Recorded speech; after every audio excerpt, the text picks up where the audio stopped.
Mateo, ang henyo. Credit to the author. M1631-40. Ang mga pangalan po na nandito ay galing sa mga name generator. Kung meron man pagkakatulad sa mga pangalan ng tao o lugar at pangyayari, ito ay tunay na hindi sinasadya. Isang labanan kung saan tatlong kalahating hakbang na Diyos sa langit ang nagagawa ng lakas. Gaano kaya katindi ang magiging sitwasyon ng labanan? Pagkatapos ng isang matinding labanan, ang tatlong tao ay nagtamo ng malubhang pinsala. Swoosh! Swoosh! Swoosh!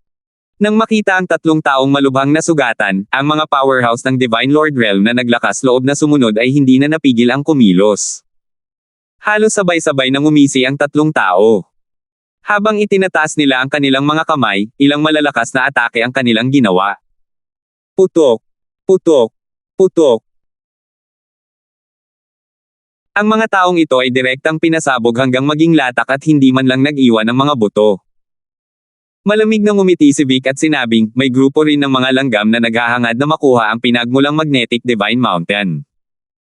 Sabi ni Ilay, hindi rin naman paraan ang pagpapatuloy ng ganitong laban. Gamit ang lakas nating tatlo, ang tanging magagawa lang natin ay ang pagsira sa tatlong panig sa huli. Sabi ni Cairo, kung gayon, ano ang masasabi mo?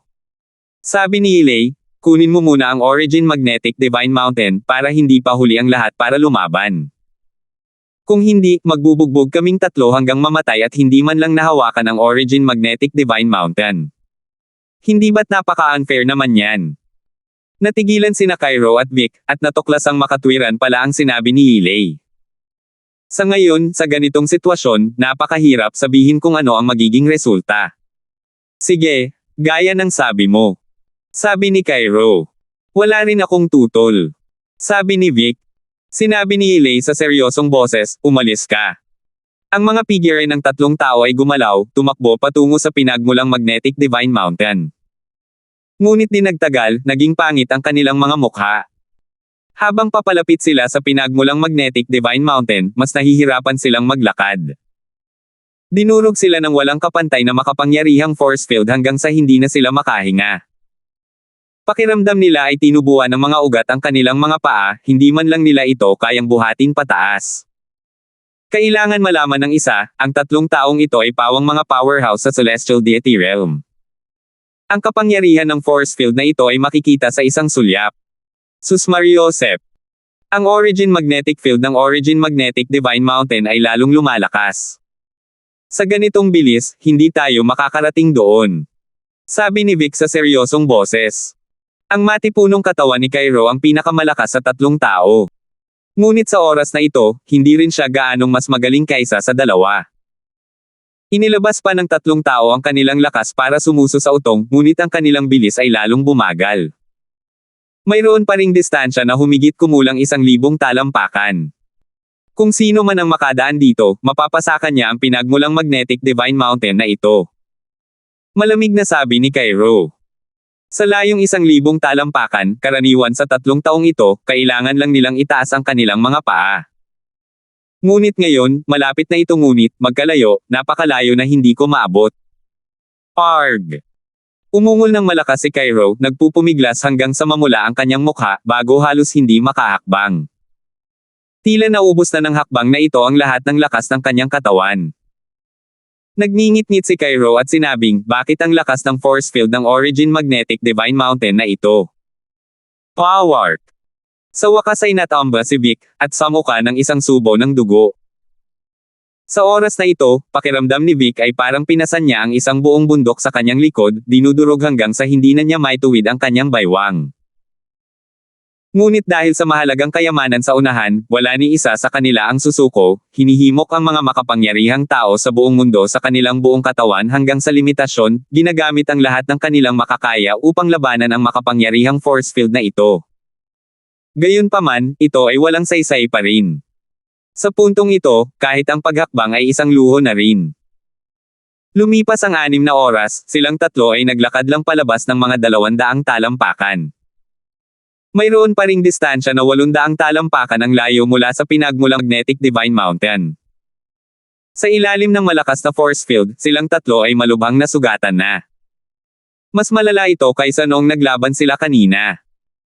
Ngunit sa oras na ito, sa loob ng isang tipak ng bato, isang pahiwatig ng mapangutsyang tawa ang kumawala sa mga sulok ng bibig ni Rodney.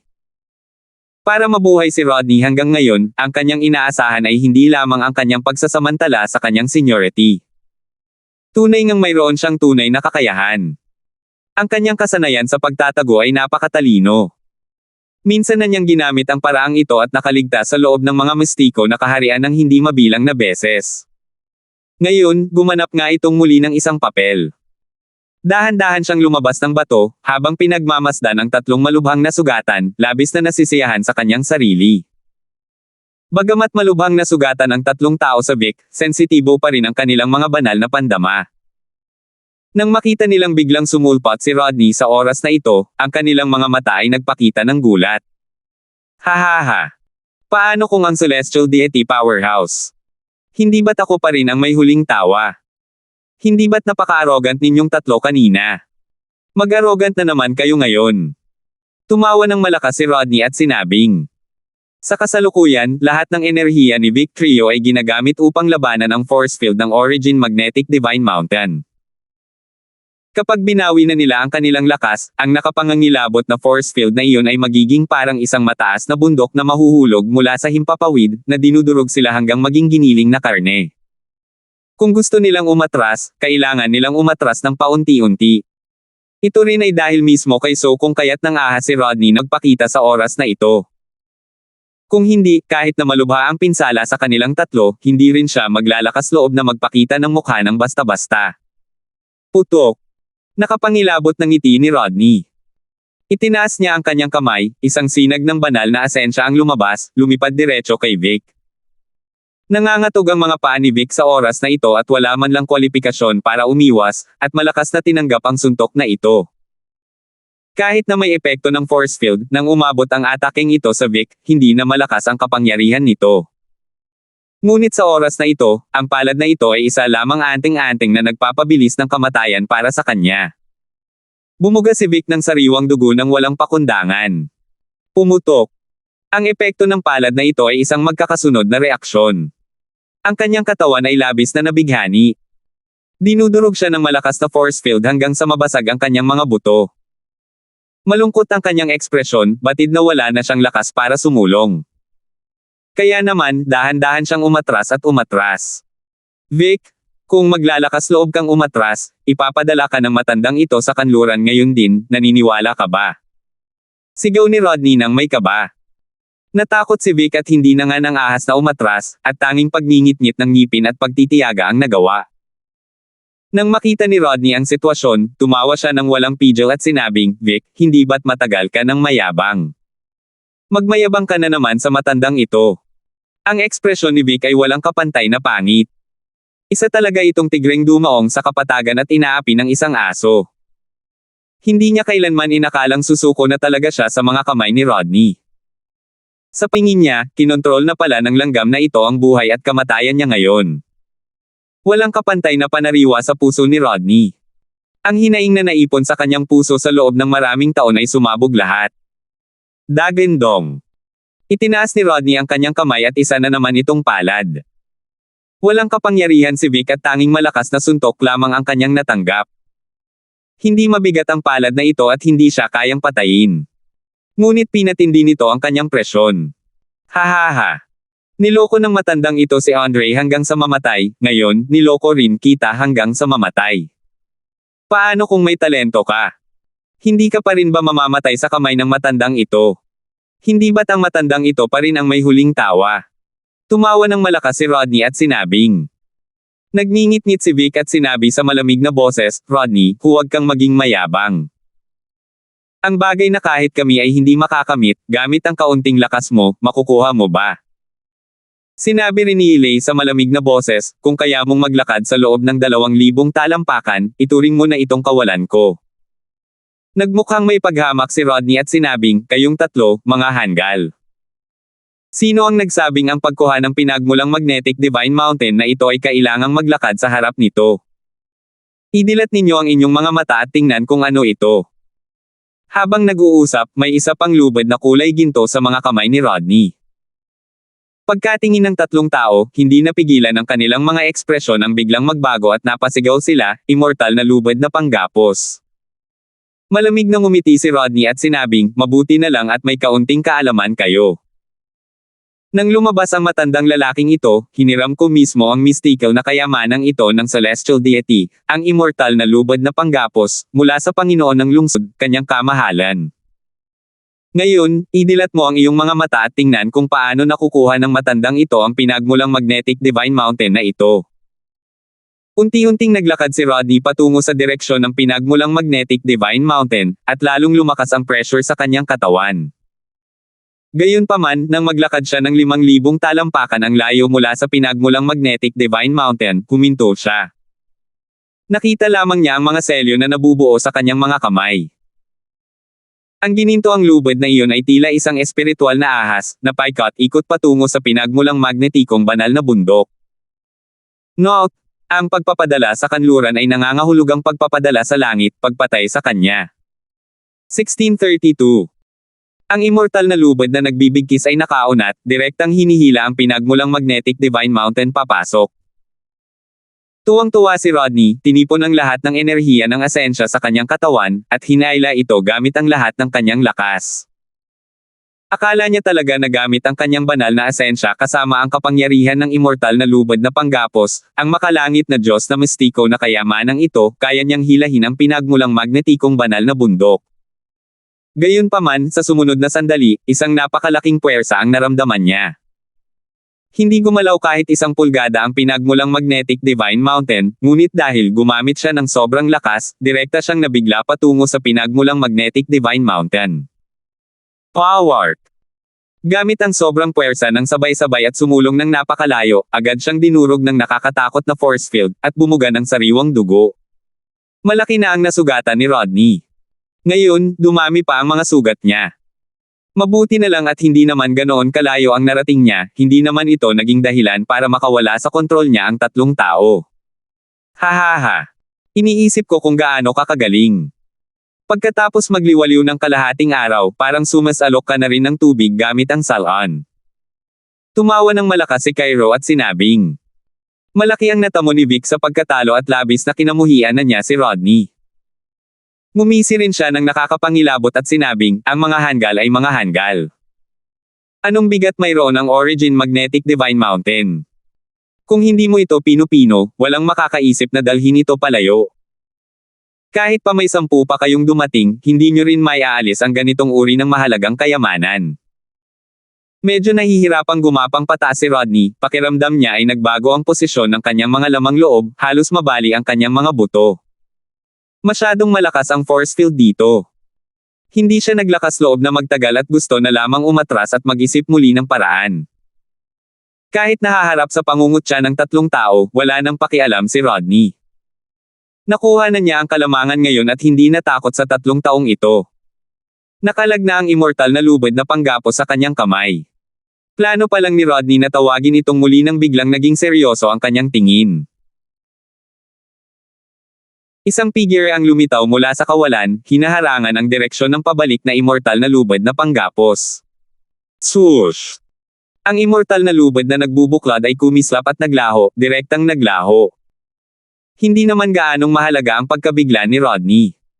Desperadong hinanap niya ang immortal na lubad na panggapos, isang iginiit ang kanyang mga orasayon, sinusubukang ipatawag pabalik ang immortal na lubad na panggapos. Ngunit ang immortal na lubad na panggapos ay maihahalin tulad sa isang bakang luwad na pumapasok sa dagat.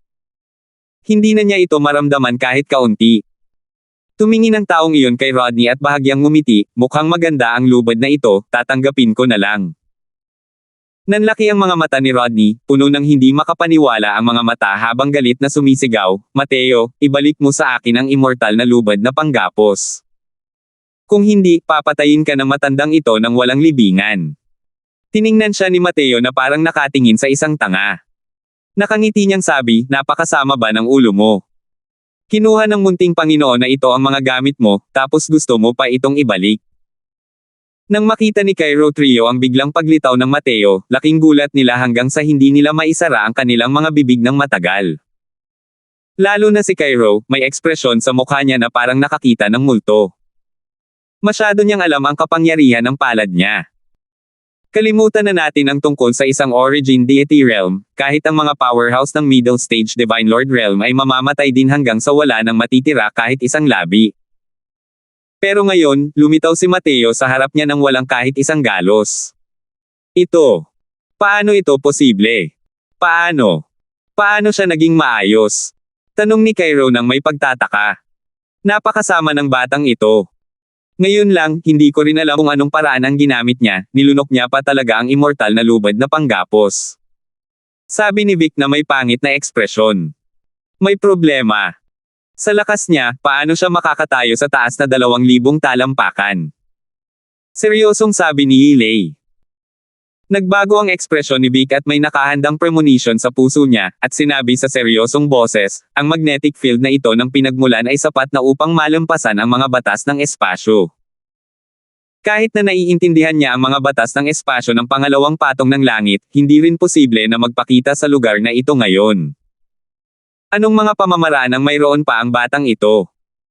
Biglang naisip ni Cairo ang isang posibilidad at napabulalas, hindi naman siguro ang Origin Magnetic Divine Mountain ang layunin ng batang ito, di ba? Sa pagkakataong ito, biglang lumingon si Mateo kay Cairo at nakangiting sinabi, binabati kita, tama ang sagot mo. Noong una, hindi ako masyadong interesado sa pinagmulang Magnetic Divine Mountain na ito. Pero dahil hindi ninyo ito makukuha, labag sa loob na tatanggapin ito ng munting Panginoong ito. Pagkasabi niya ng mga salitang iyon, biglang nagbago ang ekspresyon ng tatlong tao. Sabi ni Vic nang may kahinahinalang tingin, imposible. Ang lakas mo, madudurog ka ng tuluyan hanggang maging giniling na karne ng force field.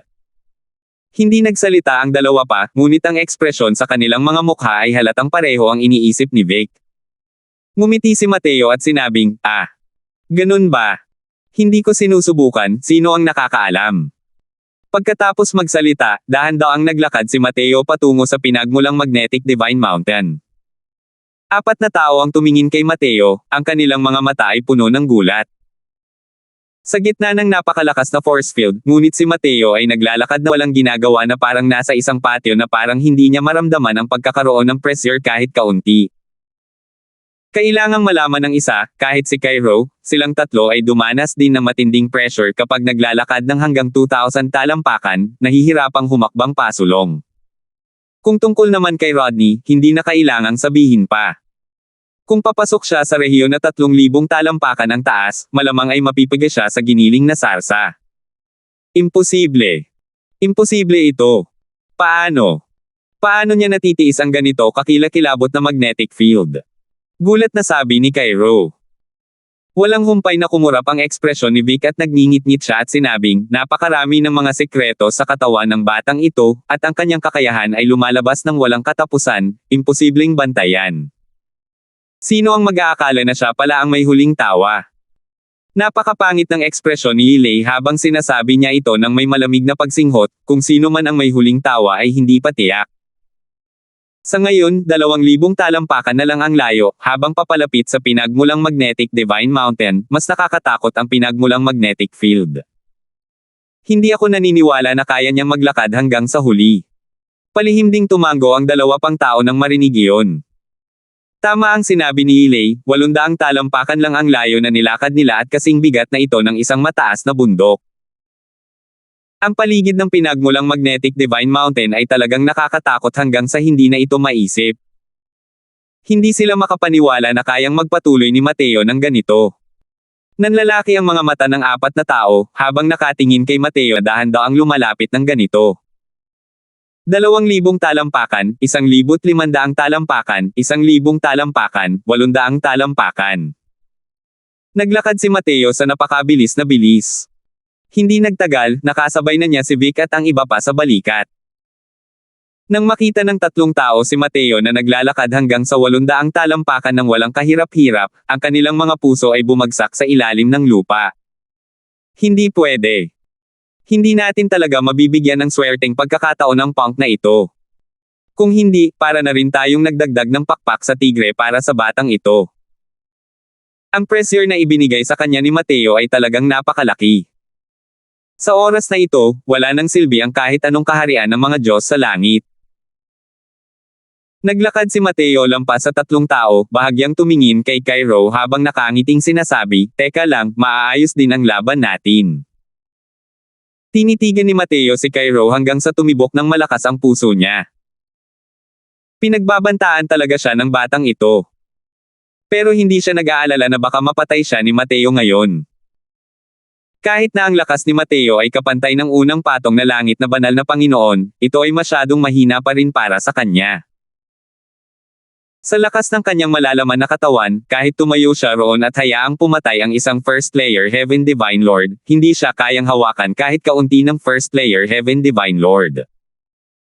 Si Mateo ay naiiba kay Rodney. Si Rodney ay orihinal na isang kalahating hakbang na Celestial Deity Powerhouse. Kahit na napigilan na ang kanyang kaharian, ang kanyang offensibong lakas ay napakalakas. Ang kanyang banta laban sa tatlo ay napakalaki. Pero si Mateo ay isa lamang martial artist ng origin deity sa huli. Naunawaan din ni Mateo ang puntong ito, kaya hindi na siya kumilos pa. "Punk, huwag kang mayabang. Kapag nakawala ang matandang ito, ikaw ang unang papatayin ko."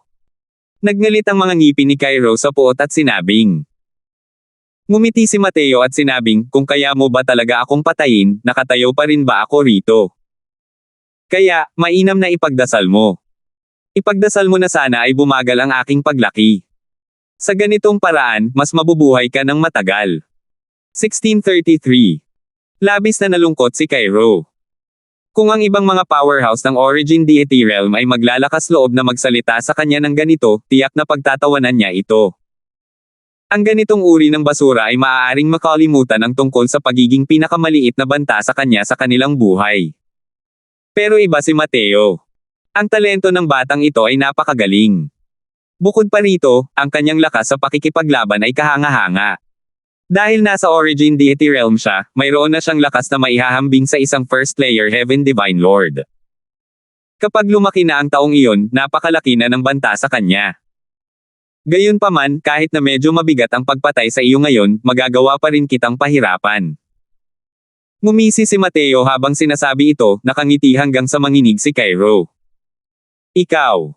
Anong gusto mong gawin?" Isang maliit na basura mula sa kaharian ng pinagmulang Diyos ang gustong makapinsala sa upuang ito. Nagbago ang ekspresyon ng mukha ni Cairo sa isang nagbabantang paraan, ngunit sa loob-loob niya ay nanginginig siya. Gumalaw ang daliri ni Mateo, biglang lumitaw ang isang pilak na karayom sa kanyang mga daliri. Ang pilak na karayom na ito ay nakakagulat na isang mystical na kayamanan ng banal na Panginoon. Tumingin siya kay Cairo at sinabing may ngiti na hindi naman talagang ngiti, "Hey, maliit na pinagmulang kaharian ng Diyos. Alam mo ba, ang maliit na Panginoong ito ay ang elder ng Peel Tower ng lungsod ng Imperial sa langit. Nakikita mo ba ang pilak na karayom na ito? Ang pilak na karayom na ito ay may mga luha ng pang-agnas ng langit na nasa ikatlong ranggo ng buto. Ang bagay na ito. Huwag mong sabihin na hindi mo pa naririnig noon." Naging makahulugan ang tingin ni Cairo, humina ang kanyang aura, halos maduraj sa lupa ng force field. "Ikaw. Paano mo nalaman kung paano pinuhin ang ganitong uri ng bagay?" Takot na tanong ni Cairo.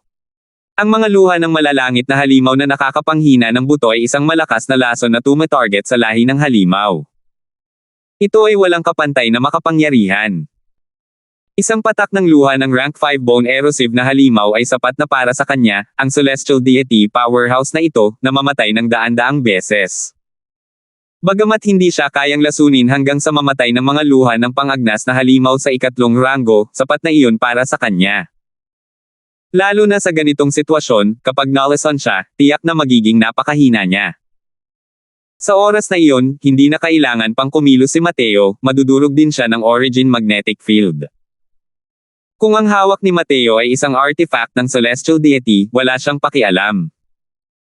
Dahil ang mga artifact ng celestial deity ay hindi kayang sumire sa kanyang depensa.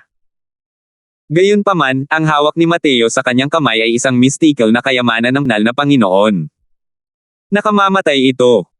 Habang nakatingin sa pilak na karayom sa kamay ni Mateo na umuugoy pabalik-balik sa harap niya, sa wakas ay nawalan na ng malay si Cairo. Swoosh! Inilabas ni Cairo ang lahat ng kanyang lakas, sumugod palabas na parang palaso na kumakawala sa tali. Habang naglalakad siya palayo, mabilis na bumulwak ang sariwang dugo ni Cairo, ang buong katawan niya ay hindi kapani-pani walang nanghihina sa ilalim ng pagsugpo ng Origin Magnetic Field. Dagandong.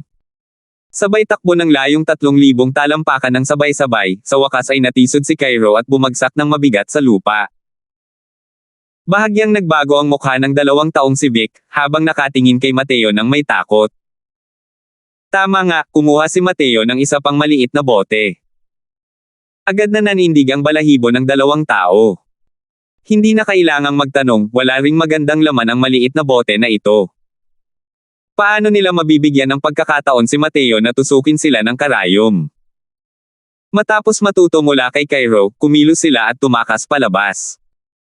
Sa pagtakas na ito, natural na hindi magaan ang kanilang mga pinsala sa ilalim ng matinding presyon. Ang 3 taong ito ay nakaupo roon, sunod-sunod na sumusuka ng dugo. Medyo kahanga-hanga ang eksena. Hindi kalayuan, bahagyang nagbago ang ekspresyon ng mukha ni Rodney.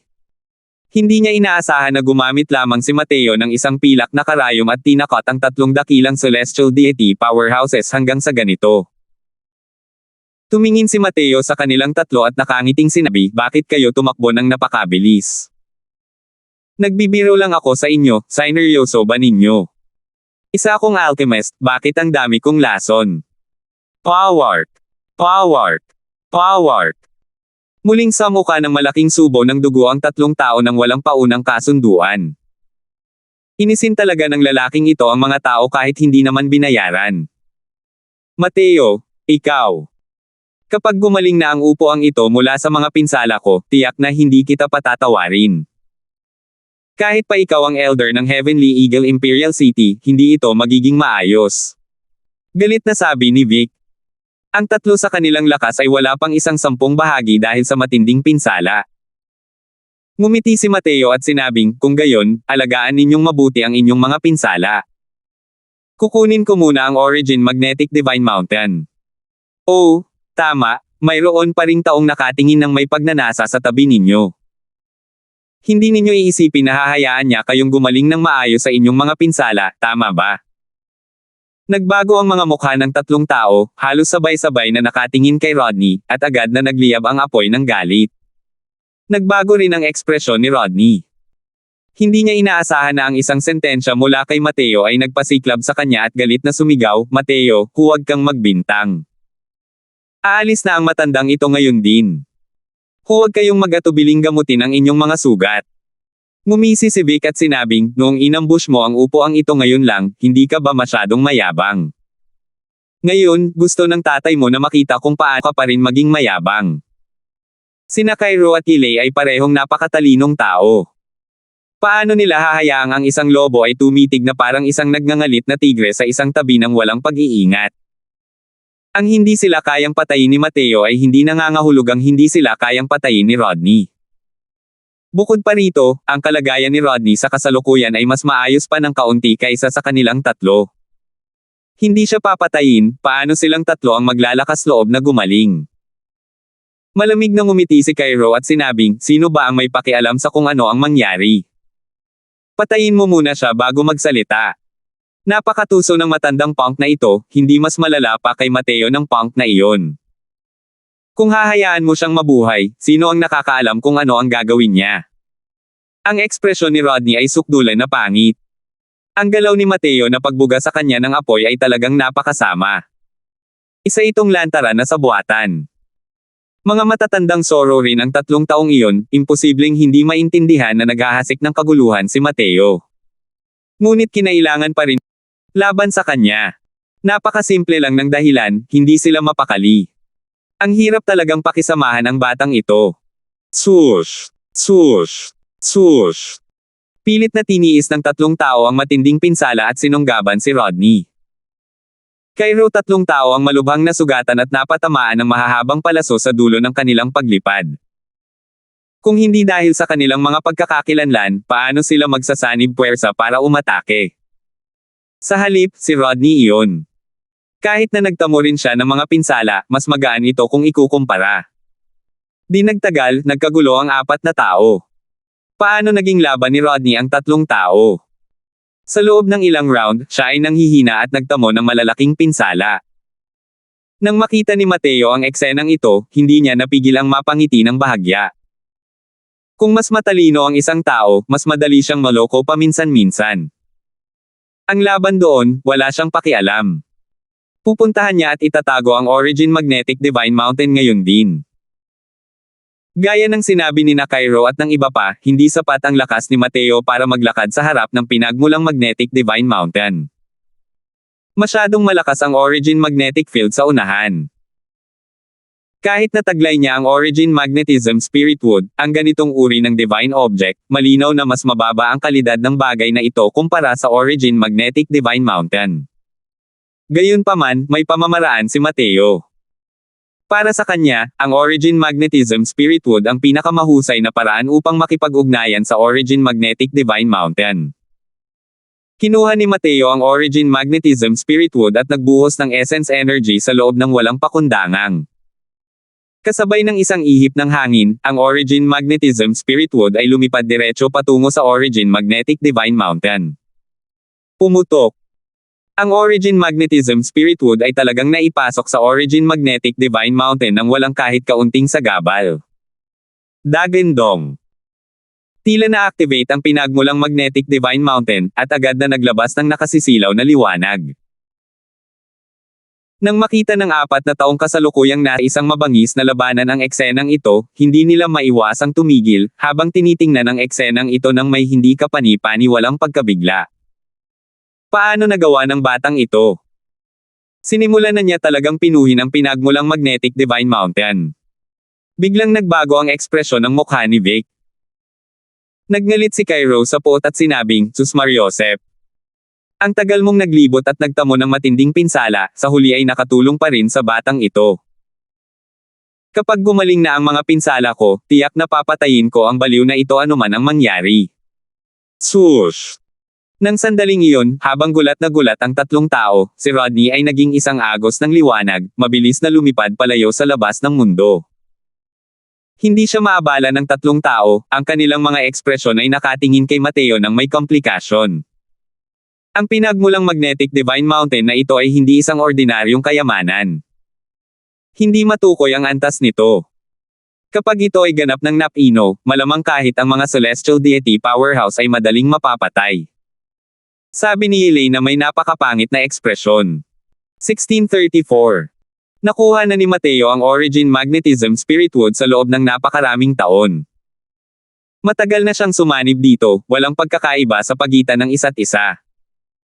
Ang paggamit nito bilang tulay upang makipag-ugnayan sa pinagmulang Magnetic Divine Mountain sa oras na ito ay naging maayos.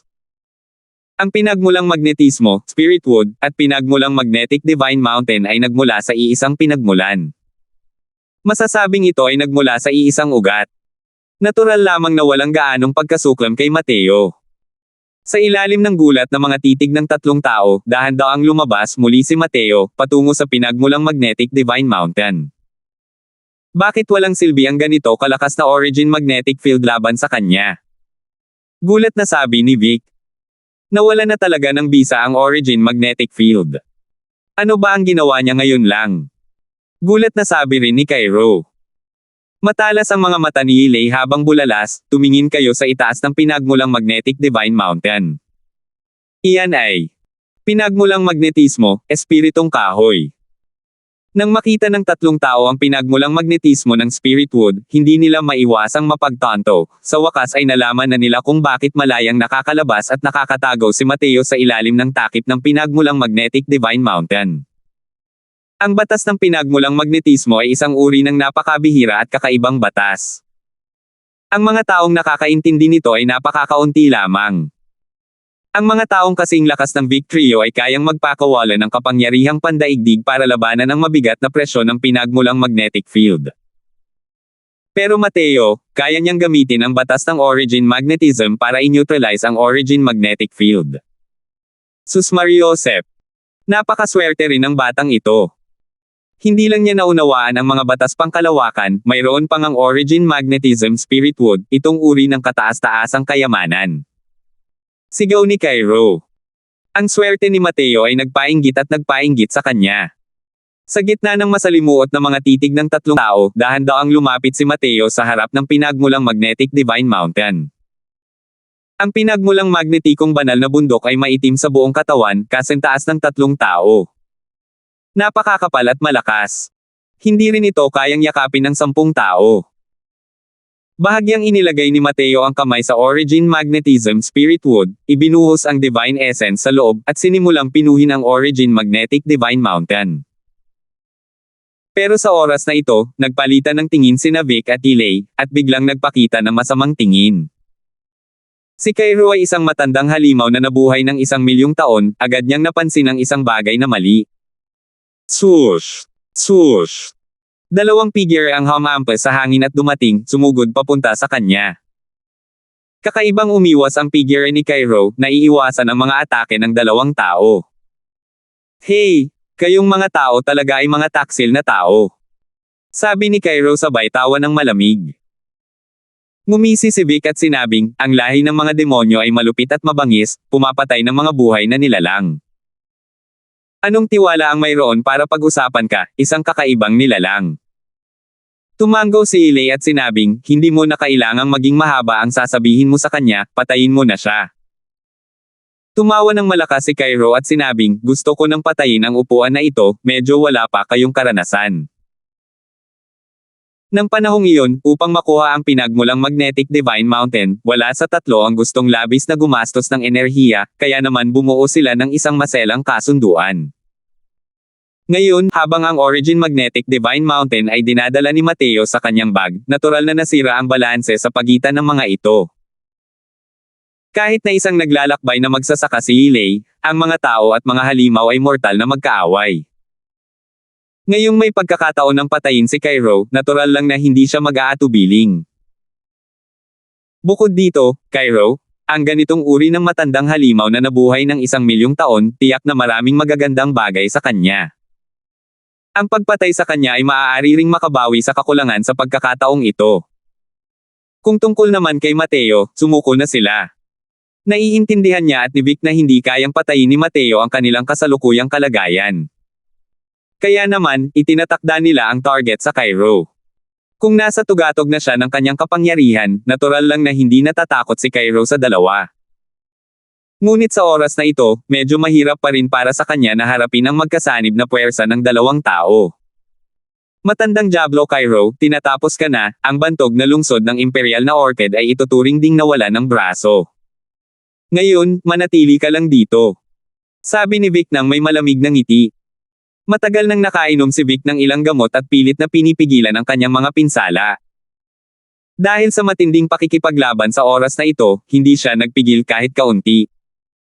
Sus Mariosep. Vic Punk, ang sama ng loob natin ngayon, naalala na ito ng matandang ito. Umatras si Cairo habang lumalaban, umatras patungo sa labas ng kanyan. Hindi nagtagal, nawala ang tatlong tao, at naiwan na lamang si Mateo na nagpipino sa Origin Magnetic Divine Mountain. Sa labas ng kanyan, isang grupo ng mga tao ang hindi nakabalik sa itaas at tahimik na naghihintay lamang sa resulta. Ang panig ng lungsod ng Imperial ng Langit na may agila ay napuno ng kalungkutan. Ang pagpanaw ni Mateo ay isang napakalaking dagok para sa kanila. Bigla, ang tingin ni Rendin ay naging makahulugan, patungo sa kailaliman ng kanyan. May isang figure na kasalukuyang tumatakas papunta rito ng may pagkataranta. Sino kaya iyon kung hindi si Rodney? Hindi mailabas ni Rendin ang kanyang inis. Nang makita si Rodney, sa wakas ay nakahanap siya ng paraan para mailabas ang kanyang nararamdaman. Ang kanyang figure ay natangay, direktang tinanggap siya. Matandang hamog. Ngayon, sama-sama nating ayusin ang mga lumang problema at ang mga bago, mamatay tayo. Malakas na sigaw ni Rendin, habang hawak ang kanyang espada at sumusulong. Kasalukuyang nasa estado ng kaba si Rodney, natatakot sa 3 taong humahabol. Ngunit hindi niya inaasahan na may tigre sa likuran, isang lobo sa harap. Sa oras na ito, hinaranggan siya ng harapan ni Rendin. Rendin, hindi ka malayang pakialaman ng matandang ito ngayon. Umalis ka rito at pumunta sa upuan mo. Galit na sabi ni Rodney. Ngayon ang araw na pinakanalulungkot ni Rodney. Akala niya ay kalkulado na niya ang lahat, kaya hindi niya inaasahan na matatalo siya sa kamay ng isang batang galing sa Origin Deity Realm. Sa loob ng mga mistiko, siya ang palaging nanloloko ng mga tao. Kailan pa siya naloko ng mga tao noon? Pero sa pagkakataong ito, simula sa Fiend Calling Ridge, tuluyan na siyang naloko ni Mateo hanggang sa tuluyan na siyang naloko ni Mateo, at muntik na siyang mamatay sa magkasanib na pag-atake ng 3 dakilang celestial deity powerhouses. Ngayon, kahit si Rendin na ito ay nang-ahas na apihin siya. Paano bibigay si Rendin? Nakita niyang malubhang nasugatan si Rodney, iyon ang tamang panahon para mag-higanti. Natural na imposibleng pakawalan ang kabilang panig. Sa panahong ito, ang lubos na kapayapaan ng lungsod ng imperyo ay mayroon pa ring natitirang ilang tao. Nang makita nilang pinipigilan si Rodney, agad silang kumilos at tumulong. Ngunit ang lungsod ng imperial ng langit na may agila ang kasalukuyang nasa pinakamagandang kalagayan. Paano nila hahayaang makatawid ang mga taong ito? Agad silang pinalibutan ng mga tao ng lungsod ng imperial na agila ng langit sa gitna. Malamig na ngumiti si Cooper at sinabing, ito ang kanilang alitan. Gusto kong makita kung sino ang maglalakas loob na kumilos. Ang mga tao sa Imperial City ay nawalan na ng mahigit kalahati sa kanilang paglalakbay. Sa ngayon, ang mga katawan ng mga taong ito ay may mga sugat din. Sa panahong ito, ang mga makapangyarihang gusali ng lungsod ng imperial ng langit ay parang isang grupo ng mababanges na tigre, habang ang kabaligtaran ay isang grupo ng mga pos ang masasakitin. Nang maglaban sila, wala ni Katie Ting na kabaang naramdaman. Lihim na bumantong hininga si Cooper sa kanyang puso. Kung hindi dahil sa nakatatandang kayo, malamang hindi nila kayang harangan ang laban ngayon, di ba? Ngunit nakalulungkot, isang henyo ng kanyang henerasyon ang namatay ng ganito na lamang. Sa panig na iyon, si Rendin ay mayroong ganap na estilo ng pakikipaglaban ng walang pakialam sa kanyang buhay, bawat galaw ay hindi umaalis sa mga vital signs. Sa ilalim ng malubhang pinsala, paano pa magiging katapat si Rodney, na sumisigaw sa pagkabalisa? Rendin, baliw ka ba? Kung maglalakas loob kang patayin ako, ang lubos na kapayapaan ng Imperial City ay hindi titigil hanggat hindi kayo namamatay. Hindi ako masisisi sa nangyari noon, si Andre mismo ang sakam, kaya siya nawala ng buhay. Rendin, mali ako, ha? Magkamay tayo at magpaganda. Kakaibang sigaw ni Rodney, sa wakas ay sumuko na rin at nagmakaawa ng awa. Ngunit hindi ito pinakinggan ni Rendin. Hindi rin naman tanga si Rendin, napakagandang pagkakataon, kaya kapag pinalampas niya ito, kailangan niyang maghintay ng ilang taon, ewan ng Diyos. Ngayon, kailangan niyang patayin ang kabilang panig. Nang makitang hindi nakinig si Rendin sa katwiran o sa puwersa, sumigaw si Rodney, Rendin, bakit mo isinasapanganib ang buhay mo ng ganito kat hindi? Mateo, hindi pa patay ang batang iyon. Kung may oras ka pang sayangin dito kasama ako, bakit hindi ka nagmadali para iligtas siya?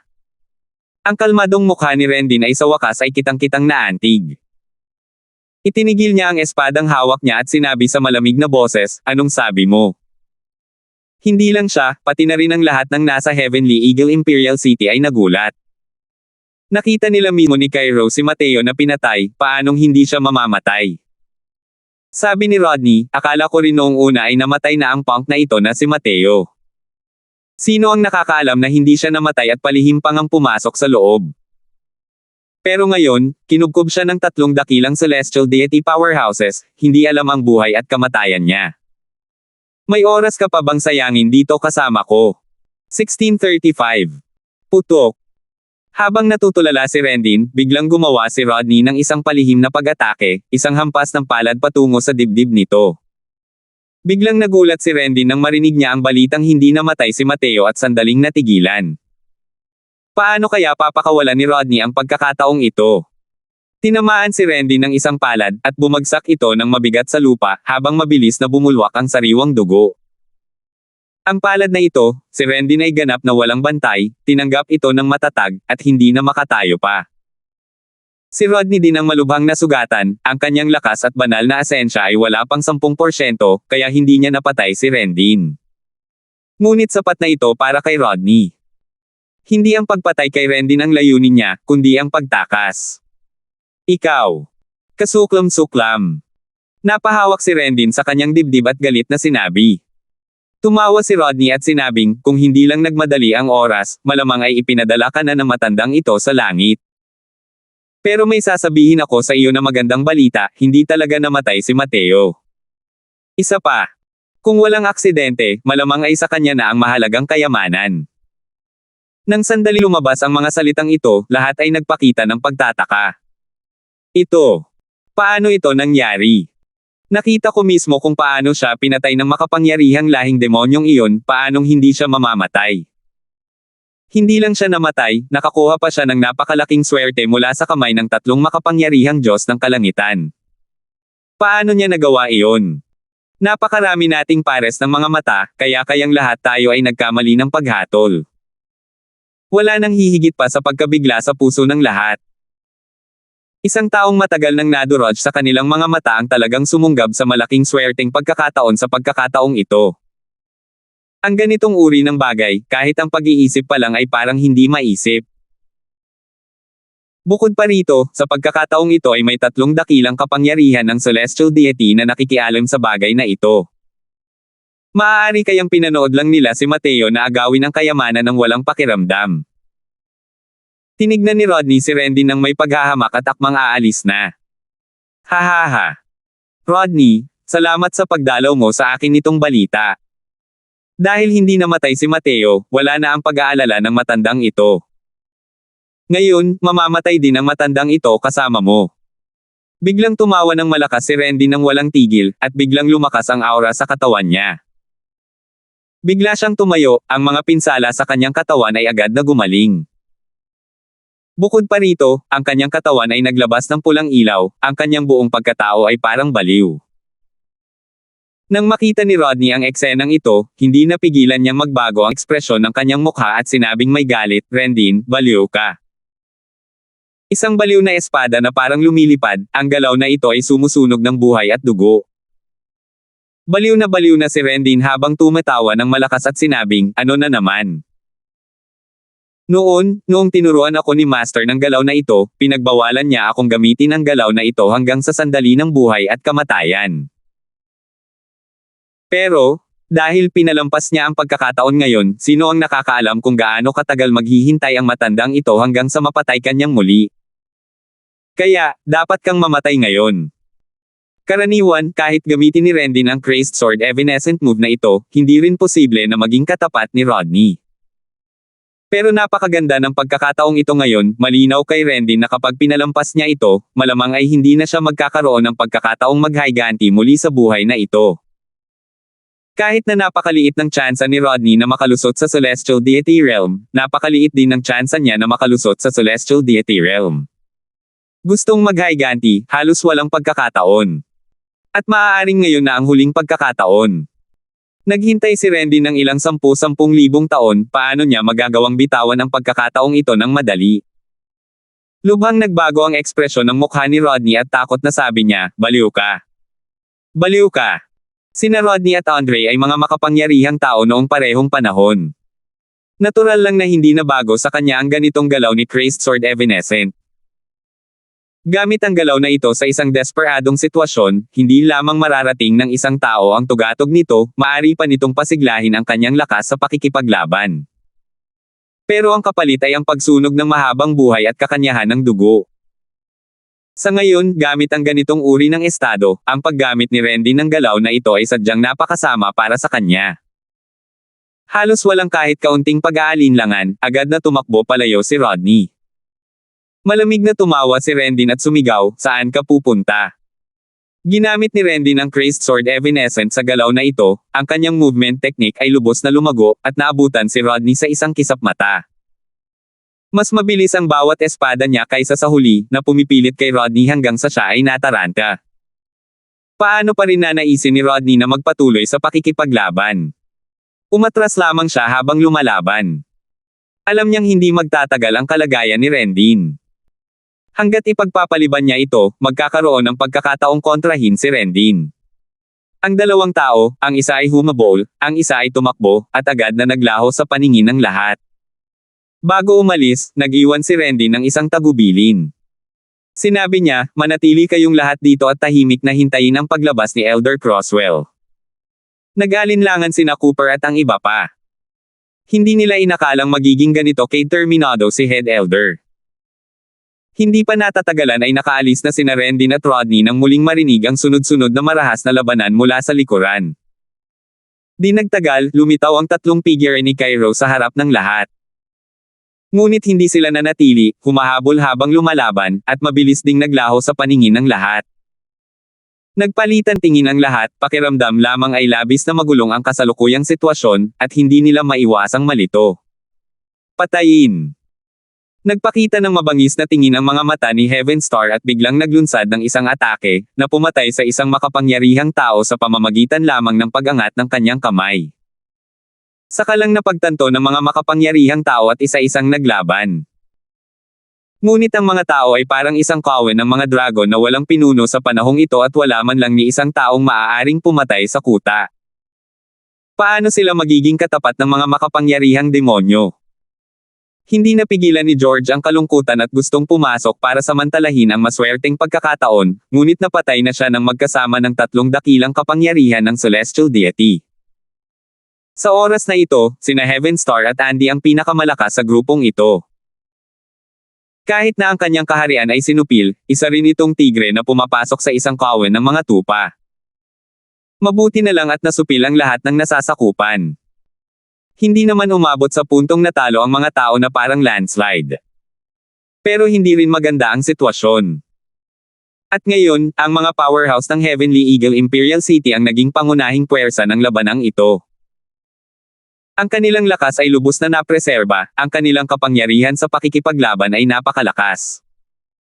Sa ngayon, sa gitna ng mga makapangyarihang tao, si Zakunling na lang ang natitira, isang nangungunang makapangyarihang tao. Nakaramdam din siya ng matinding pagod habang nakaharap ng mag-isa ang dalawang powerhouse ng Divine Lord na nasa ikatlong patong ng langit. Pero ang lahi ng mga demonyo ang may kalamangan sa bilang noong una pa lang, ang pagkatalo ng mga tao ay isang bagay na hindi maiiwasan. Ang kasalukuyang sitwasyon ay lubhang masama para sa panig ng tao. Lahat kayo, maghintay. Hanggat hihintayin natin ang pagbabalik ni na Panginoong Vic at Panginoong Yilei, mananalo tayo. Sigaw ni Zakunling. Ngunit ang mga puwersa ng mga tao ay napakarami at nag-uunahan, bawat isa ay naglalaban para sa kanilang sarili. Paano sila magkakaisa tulad ng lahing demonyo? Sa ilalim ng matinding labanan, ang mga makapangyarihang tao ay lalong lumiit, at ang kanilang mga pagkalugi ay lubhang kalunos-lunos. Maging ang panig ng Heavenly Eagle Imperial City ay mayroon ding ilang mga tao na nagtamo ng malubhang pinsala. Tumawa ng malakas si Heaven Star at sinabing, ang Sungit na si Mateo, na nang-ahas pang agawin ang maswerteng pagkakataon ngayon. Ngayon, kailangan niyong pagbayaran ang lahat ng ginawa niya. Hahaha. Sa simula, labis na natuwa ang Heaven Star nang makitang napatay si Mateo ni Cairo. Pero sino ang mag-aakala na hindi lang pala namatay si Mateo, kundi nakuha pa niya ang napakalaking swerte sa pagkakataong ito. Hindi komportable si Heaven Star na parang nakakain ng langaw sa puso niya. Ang kanyang galit ngayon ay ibinuhos na lamang sa pagpatay sa mga makapangyarihang tao. Bumaba ng husto ang bilang ng mga taong may kapangyarihan, bawat isa sa kanila ay nagpapakita ng kawalan ng pag-asa. Sa oras na ito, isang binata na nakaputi ang lumakad mula sa kailaliman ng kanya na tila mabagal, ngunit sa totoo lang, ito ay mabilis. Sa bawat hakbang na gagawin ng binata, mayroong napakalalim na bakas ng paa sa ilalim ng kanyang mga paa. Ang kamay pala ng binata na ito ay may hawak na napakalaking bundok. Oo, kung ikukumpara sa kanyang katawan, isa itong napakalaking bundok. Sa ilalim ng malaking bundok, ang kanyang katawan ay tila napakahina, na para bang maaari itong durugan at gawing giniling na karne ng malaking bundok anumang oras. Pero, walang ekspresyon ng binata, may binubuhat na mabigat na bagay na parang magaan, mukhang relax at walang kahirap-hirap. Elder Crosswell. Si Elder Crosswell pala. Si Cooper ang unang nakatuklas kay Mateo, at napasigaw sa gulat. 1636. Sa una ay labis na nagulat si Cooper, ngunit nang makita ang malaking bundok na iyon sa kamay ni Mateo, siya ay nabigla hanggang sa hindi na makagalaw ang kanyang mga panga. Ano ba to? Ano ba to? Nagpasan si Elder Crosswell ng bundok. Tila nakakatawa ang eksenang ito. Tila hindi akma ang katawan ni Mateo sa napakalaking bundok, ngunit hindi siya nadodge. Marami ang nakakita sa eksenang ito, kasama na ang mga demonyong iyon. Hahaha, nandito ba ang batang ito para magbiro? Para saan ang pagbuhat ng maliit na burol dito? Nandito ba ito para takutin tayo? Haha, takot na takot ako. Napakalaking bundok. Diyos ko, madudurog ako hanggang mamatay. Para sa mga martial artist ng Origin Deity Realm, ang pagbubuhat ng maliit na burol na ganito kalaki ay isang napakadaling bagay. Kaya naman, kahit na nakakatawa ang itsura ni Mateo, wala namang kakaiba sa kanilang naramdaman. Kung sila iyon, madali rin nila itong makakayanan. Ang ganitong uri ng maliit na burol para durugin ang mga tao ay hindi magdudulot ng anumang pinsala. Kaya naman, iyon ang dahilan kung bakit nila kinukutya si Mateo ng ganito. Nasa abot kamay na ng lahi ng mga demonyo ang tagumpay at hindi nila inisip na ang isang Origin Deity Realm na si Mateo ay makakapagpabago ng kahit ano. Kahit na mayroon siyang First Layer Heaven Divine Lord Combat Power, walang magbabago.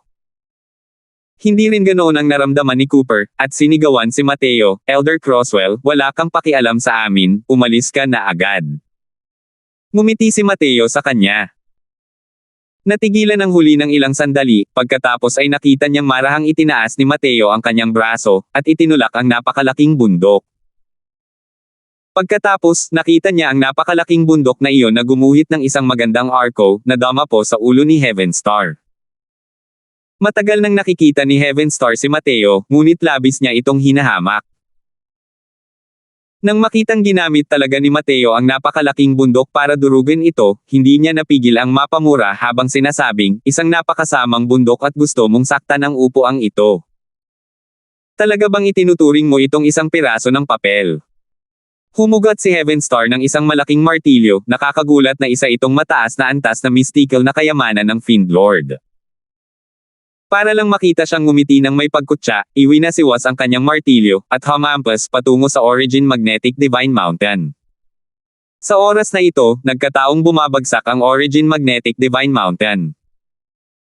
Bigla na lang, isang nakakatakot na force field ang bumalot sa buong larangan ng digmaan. Ang dating mukhang mapanghamak na Heaven Star ay biglang nagbago ng husto ang kanyang ekspresyon, at sa wakas ay natuklasan ang kakilakilabot ng napakalaking bundok na ito. Likas sa kanya ang pagtakbo, pero parang tinubuan ng ugat ang mga paa niya, hindi makagalaw. Arg! Isang matinis ngunit nakakapanghinayang na sigaw ang biglang naputol. Masyadong mabilis ang pagbagsak ng Origin Magnetic Divine Mountain hanggang sa hindi na makareact ang lahat. Hindi na sila nagkaroon ng oras para kumurap pa at wala na si Heaven Star. Power! Kumalat ang sariwang dugo kahit saan. Sina Andy at Zukunling na hindi kalayuan sa kanya ay nagkalat ang dugo sa kanilang mga mukha. Hindi napigilan ni Andy ang panginginig, habang hindi makapaniwalang nakatingin sa eksenang ito. Iniabot ni Mateo ang kanyang kamay at sinenyasan, ang Origin Magnetic Divine Mountain ay muling bumalik sa kanyang kamay, at marahang itinaas ng ganoon lang. Sa pagkakataong ito, wala nang makakayang tumawa pa. Tumigil ang lahat sa pag-aaway, habang nakatingin sa Heaven Star na nadurog at naging parang meat pancake sa walang katapusang takot. Ang kanyang malademonyo na kaluluwa ay naglaho na kasabay ng hangin, hindi man lang makahanap ng bakas. Gulat na sabi ng isang demonyong makapangyarihang nilalang, hindi naman, di ba? Ano ba to, paano? Paano ito kalakas? Itim na itim ang mukha niya, pero sa pagkakataong ito, may mga senyales na ito ng pamumutla. Malinaw na takot siya. Para agad na mapatay ang isang third-layered Heaven Fiend Lord Powerhouse, ang kapangyarihan ng napakalaking bundok na ito ay masyadong nakakatakot. O Origin Magnetic Divine Mountain. Ang mahalagang kayamanang isinilang sa pagkakataong ito ay isa palang Origin Magnetic Divine Mountain. Bilisan mo ang pagtakbo. Habang kinakausap ang likuran, nagbago ang tono ng boses ni Andy, halatang takot na takot. Paano pa siya maglalakas loob na manatili, lumipad at tumakbo? Ngumiti si Mateo at sinabing, huwag kang magmadaling umalis, ipapaalas na kita. Pagkatapos magsalita, itinulak niya muli ang Origin Magnetic Divine Mountain. Naabutan ng Origin Magnetic Divine Mountain si Andy nang may napakabilis na bilis. Ugong. Isang malakas na ingay ang kumalat, at nawala ang isa pang ikatlong patong na powerhouse ng Fiendlord sa langit. Ang mga demonyong makapangyarihang iyon ay natabunan ng takot, basang-basa ang kanilang mga pantalon sa takot. Paano pa sila makakapaglakas loob na manatili sa oras na ito? Lahat sila ay naglabas ng lahat ng kanilang lakas, at desperadong tumakbo palayo.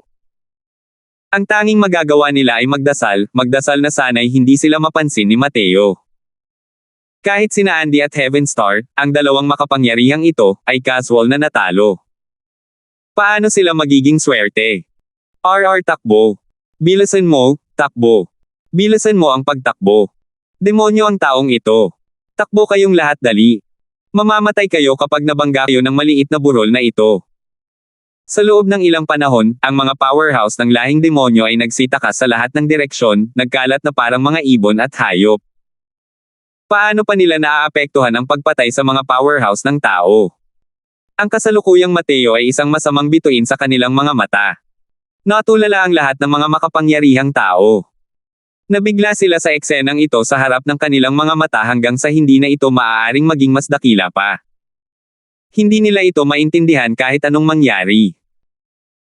Paano biglang naging ganito kalakas si Mateo, na dinurog ang dalawang third-layered Heaven Fiendlord powerhouses sa pamamagitan lamang ng ilang casual na galaw? Kailangang malaman ng isa, sina Heavenstar at Andy ay tunay na mga powerhouse ng 9th-layer Heaven Fiendlord. Sa totoo lang, hindi nila naintindihan, ang Origin Magnetic Divine Mountain na ito ay mayroon lamang ganitong kapangyarihan sa loob ng kalalimang ito. Ang kailaliman na ito ay isang natural na magnetic field. Hanggat kontrolado ni Mateo ang Origin Magnetic Divine Mountain at gagawa ito ng isang kaakit-akit na puwersa gamit ang napakalaking magnetic field na ito, kalimutan na ang mga Fiend Lord, kahit ang isang Fiend King ay madedaig din niya. Ang densidad ng Origin Magnetic Divine Mountain na ito ay lubhang nakapangangilabot. Kung hindi dahil sa pagpino nito, kahit si Cairo, ang ganitong uri ng Celestial Deity Powerhouse, ay makakalimutan ang pag-alog nito kahit kaunti. Kapag nadurog na ang ganitong uri ng bagay, kahit ang mga mystical na kayamanan ng Divine Lord ay madudurog din, lalo na ang tungkol sa isang tao. Gayunpaman, ang kasalukuyang lakas ni Mateo ay maaari lamang pinuhin ang isang maliit na bahagi, at hindi nito kayang ilabas ang buong kapangyarihan nito. Kung lubusang mapapaganda, ang pagpuksa sa mga kapangyarihan ng Celestial Deity ay parang paglalaro lang. Gaya ng sinabi nilang lahat ni Vic, hindi matukoy ang antas ng Origin Magnetic Divine Mountain. Maaaring mas matindi pa ito kaysa sa mga mistiko na kayamanan ng Siantian Celestial Deity. Gumalaw ang figure ni Mateo, at muling itinapon ang Origin Magnetic Divine Mountain. Ugong. Ugong. Casual na humampe si Mateo, sinunggaban ng sunod-sunod na malalakas na lahi ng mga demonyo. Partikular niyang pinili ang mga makapangyarihang halimaw na iyon para patayin, tinatamaan ang sunod-sunod na target nang hindi sumasala sa kanyang tira. Ang mga demonyong makapangyarihang iyon ay humagulgol ng malungkot na parang katapusan na ng mundo, sumisigaw sa kawalan ng pag-asa. Mabuti na lang at medyo matagal ang paghagis ni Mateo, imposible ring mapatay ang lahat. Kaya nakatakas ang ilang mga halimaw. Gayunpaman, sa maikling panahong ito, nawalan din ang mga halimaw ng mahigit 100 powerhouse. Sa kanila, mayroong ilang mga powerhouse na orihinal na nasa ika-6 na patong na langit na Divine Lord pataas. Dahil dito, sapat na para magdusa ang Eminent Orchid Imperial City at Blood Yama Hall. Natulala ang lahat ng mga makapangyarihang tao, lahat ay labis na nagulat sa likuran. Ito ang mahalagang kayamanan na isinilang sa pagkakataong ito. Ang kapangyarihan ito ay nakakabaliw. Masyado rin itong peke, di ba? Gamit ang Origin Magnetic Divine Mountain na ito, hindi ba't malinis na mawawalis ang isang tao pagkatapos niyang lumabas? Oo.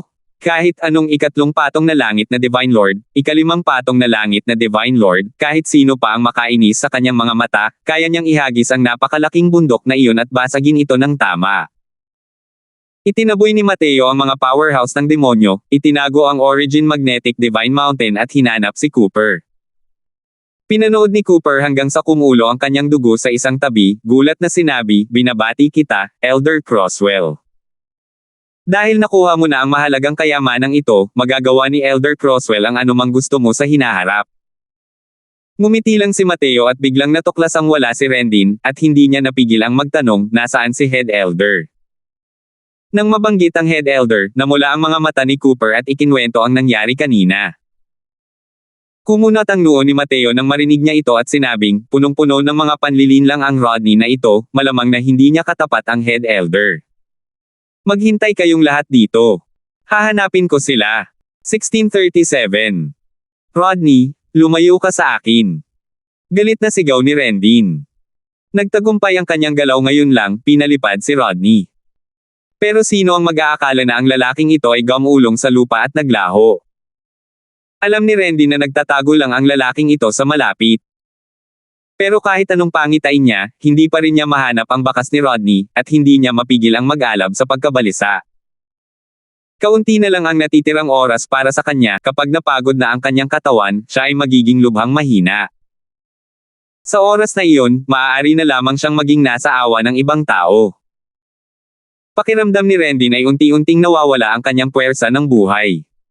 Unti-unti ring humihina ang kanyang katawan, nawawala ang kanyang dating katapangan. Lihim niyang kinamumuhian ang kawalan ng kakayahan nito, ang hindi pagtanggap sa isang magandang pagkakataon. Alam ni Rendin na hindi na siya maaaring magtagal pa, kung hindi, mapapatay siya pabalik ni Rodney. Nagngalit ang mga ngipin niya, mabilis na gumalaw ang kanyang figure, umatras patungo sa dinaanan niya. Ngunit sa oras na ito, biglang sumulpot si Rodney sa unahan, nakaharang sa kanyang dadaanan. Hey, hindi mo ba ako papatayin? Nagmamadali ka bang umalis para saan? Ngumiti si Rodney kay Rendin ng masama at sinabi. Nang makita ni Rendin si Rodney, hindi niya napigil ang magalit ng husto, agad niyang itinaas ang kanyang espada at umatake, sabay galit na sinabi, tingnan ko kung saan ka tatakbo. Sino ang mag-aakala na kakagalaw lang niya at ang figure ni Rodney ay kumislap, at muling naglaho. Nagbago ang ekspresyon ng mukha ni Rendin. Sa wakas ay napagtanto niya na sadyang sinasayang lang ni Rodney ang oras niya sa kanya. Ngunit nang mapagtanto niyang wala rin itong silbi. Simula nang makapasok siya sa lugar na ito, hindi na niya makita ang figure ni Rodney. Napakalakas ng paraan ni Rodney sa pagtatago, hindi siya mahanap ni Rendin. Binilisan ni Rendin ang kanyang bilis ng sukdulan, gustong-gusto niyang iligaw si Rodney. Ngunit sa oras na ito, tila bumaliktad na sila ni Rodney. Sumunod si Rodney na parang anino, ngunit hindi rin siya naabutan. Biglang nahihilo ang ulo ni Rendin, nanginginig ang kanyang mga paa, halos matamba sa lupa. Isang bahid ng nakakapangilabot ng ngiti ang sumilay sa mga labi ni Rodney, na naglabas ng isang palad, mabilis na parang kidlat. Putok! Si Rendin ay tila lumipad patagilid, habang ang sariwang dugo ay mabilis na bumulwak. Sa oras na ito, ang mahabang buhay at ang asensya ng dugo ni Rendin ay labis na nasunog at nanghihina na. Ang mga pinsala bago ay muling sumiklab, ang kanyang buong katawan ay halos hindi makagalaw. Nang makita ito ni Rodney, napangiti siya ng nakakapangilabot at sinabing, Zing brat. Sa pakikipaglaban mo sa matandang ito, medyo kulang ka pa sa karanasan. Kahit si Andre ay hindi matalo ang matandang ito, paano mo ako matatalo? Bumuga ng dugo si Rendin at nagngingit-ngit ang kanyang mga ngipin at sinabing, kasuklam-suklam. Tumawa ng malakas si Rodney at sinabing, kasuklam-suklam. Hey, ang mananalo ay magiging hari at ang matatalo ay magiging tulisan. Hindi pa sapat ang kasuklam-suklam ni Andre, kaya matagal na siyang naging dumi. Kasuklam-suklam ang matandang ito, at ngayon, ako ang pinuno ng Elder ng Outmost Peace Imperial City. At ngayon, magiging katulad ka rin ng sumpa mong amo na iyon, na maglalaho sa ere. Hahaha. Hindi makapag-ipon ng kahit anong lakas ang kasalukuyang Rendin. Alam niyang mamamatay na siya. Tumawa ng malakas si Rodney at tinapik ang palad kay Rendin. Biglang nagbago ng gusto ang ekspresyon ng mukha ni Rodney, at isang matinding panganib ang bumalot sa kanyang puso. Instinctively, ginamit ni Rodney ang huling lakas niya at bahagyang tumabi. Ugong. Isang itim na bundok ang biglang nahulog mula sa langit, nakakagulat hanggang sa umalangaw-ngaw ang buong kailaliman. Ang binti ko. Kaagad pagkatapos, isang matinis na sigaw ang umalangaw-ngaw sa buong kailaliman. Napahawak si Rodney sa kanyang mga hita, malalaki at pawis ang tumutulo sa kanyang noo, at walang humpay na humahagulgol. Nakaiwas siya sa oras, naiwasan ang kanyang mga vital signs. Ngunit ang bilis ng pagbagsak ng Origin Magnetic Divine Mountain ay masyadong mabilis, hindi pa rin niya ito lubusang naiwasan, dahil direktang nadurog ang magkabilang binti. Sa oras na ito, tuluyan nang nawala ang kanyang dalawang binti. Isang matinding sakit ang kumalat, na halos mawalan siya ng hininga. Desperadong iginiit niya ang banal na asensya, gusto niyang mabawi ang kanyang malalaman na katawan, ngunit wala itong silbi. Masyadong malakas ang mga batas ng pinagmulang magnetiko ng Origin Magnetic Divine Mountain, kaya hindi siya nito nabibigyan ng pagkakataong makabawi. Dahan-daang lumabas si Mateo, binigyan si Rodney ng malamig na tingin, at walang pakialam na sinabi, hindi naman masama no. Ang bilis mo naman mag-react. Tiningnan ni Rodney si Mateo nang may takot, namumutla ang kanyang kutis, at humuhugot ng malamig na hininga. Ikaw. Paano ka nakakapag-antay ng ganito kabilis? Takot na sabi ni Rodney. Sa kanyang pananaw, dapat ay pinipino pa rin ni Mateo ang Origin Magnetic Divine Mountain sa oras na ito. Paano niya nagawang pinoy ng ganito kabilis ang Origin Magnetic Divine Mountain? Malamig na sinabi ni Mateo, hindi iyan ang dapat mong alalahanin. Ang dapat mong alalahanin ngayon ay kung paano mo mababayaran ang utang mo. Ang ekspresyon ni Rodney ay napakapangit, ang mga galaw sa kanyang ulo ay mabilis na umiikot, gustong makatakas sa kasalukuyang desperadong sitwasyon. Gusto ko ring iligtas ang buhay ko. Si Rendin. Nabaliw siya, at iginiit na patayin ako.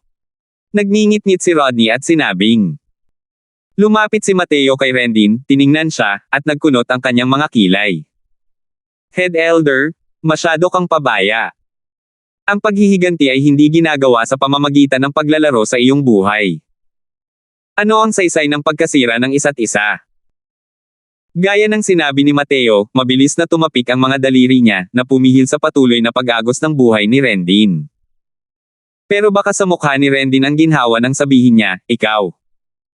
Hindi mo alam, ang utang na loob sa akin ng guro ay kasing bigat ng bundok. Ang pagkakataong ito ay isang minsanang magandang pagkakataon sa buhay. Ayokong palampasin ito. Hindi mo na kailangang problemayan ang sarili mo. Alam ko ang katawan ko, wala nang pag-asa. Ikaw ang gumanti para sa akin. Kumuha si Mateo ng ilang medicinal pills at isinuksok sa bibig ni Rendin, malamig na sinabi, kung nandito ako, hindi ka mamamatay. Sa ganitong paghihiganti, natural lang ikaw mismo ang gumawa nito para maging maganda ang pakiramdam. Nang makapasok ang mga gamot sa tiyan, mabilis na bumuhos ang mainit na daloy. Agad na bumuti ng husto ang diwa ni Rendin. Gulat na sabi ni Rendin, paano naman magkakaroon ng ganitong epekto sa kalusugan ang mga tabletang panggamot na nasa ranggo ng 3 pildores. Labis ang pagkagulat niya sa kanyang puso. Sa kanyang kasalukuyang kaharian, lubos siyang hindi tinatabla ng mga gamot na nasa 3 ranggo. Pero ang mga gamot ni Mateo ay talagang epektibo sa kanya.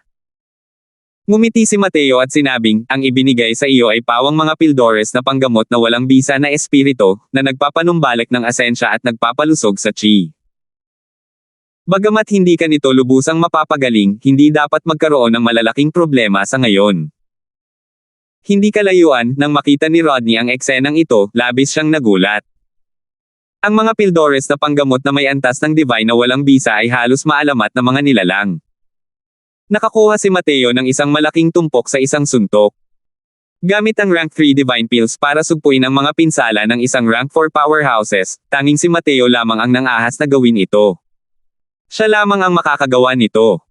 Walang kapantay ang kawalan ng pag-asa ni Rodney sa kanyang kalooban. Durog na durog ang kanyang dalawang binti, at sukdulan ang panghihina ng kanyang buong pagkatao. Gayunpaman, ang kanyang pagnanais na mabuhay ay napakalakas. Ayaw niyang mamatay dito. Kaya naman, ginamit niya ang dalawang kamay upang gumapang, sa kagustuhang makatakas mula rito. Pero wala man lang pakialam si Mateo sa kanya at sinabi kay Rendin, kumusta? Kaya mo bang tumayo? Inangat ni Rendin ang kanyang ulo at tumingin kay Mateo habang tumatango at sinabing, oo. Ngumiti si Mateo, tinulungan si Rendin na tumayo, at dahan-daang naglakad papunta kay Rodney. Nang makita ang kawawang anyo ni Rodney, labis na natuwa si Rendin. Haha, matandang aso, hindi mo inaasahan na darating ang araw na ito, di ba? Mahigit 60,000 taon na. Mahigit 60,000 taon na akong naghintay para sa araw na ito. Tiniis ni Rendin ang sakit at sinabi ng may malaking tawa. Mukhang nawala ng pag-asa si Rodney habang sumigaw, bata kong kapatid na Zing, nagkamali ako. Ako. Nagmamakaawa ako sa iyo na pakawalan mo ako. Ngumisi si Rendin at sinabing, papayagan ka. Kung gayon sino ang magpapalaya kay Master? Iniabot ni Mateo ang espada ni Junie sa mga kamay ni Rendin. Tiningnan ni Rendin si Mateo nang may pasasalamat, at biglang dumaan ang mahabang espada. Puchi! Unti-unting nanlaki ang mga mata ni Rodney, mabilis na nawala ang kanyang buhay. Sa wakas ay natigilan siya sa paghinga. Tumulo ang luha ni Rendin sa kanyang matandang mukha habang tumangala siya sa langit at mapait na sumigaw, Guro, nakita mo ba? Ang disipulong ito. Sa wakas ay nakapaghiganti na sa iyo. 1638. Mateo, salamat. Habang nakaharap kay Mateo, umagos ang mga luha sa matandang mukha ni Rendin. Ang pagkamit ng matagal na niyang inaasam ay nagparamdam sa kanya na parang may mabigat na naalis sa kanyang isipan. Sa simula, nawala na siya ng pag-asa. Si Mateo ang naghila sa kanya palabas ng kawalan ng pag-asa. Hindi na niya kayang ipahayag ang pasasalamat sa kanyang puso. 4 na simpleng salita lamang ang kaya niyang sabihin. Ngumiti si Mateo at sinabing, hanggang ni Mateo ang taos-pusong-puso ng punong elder.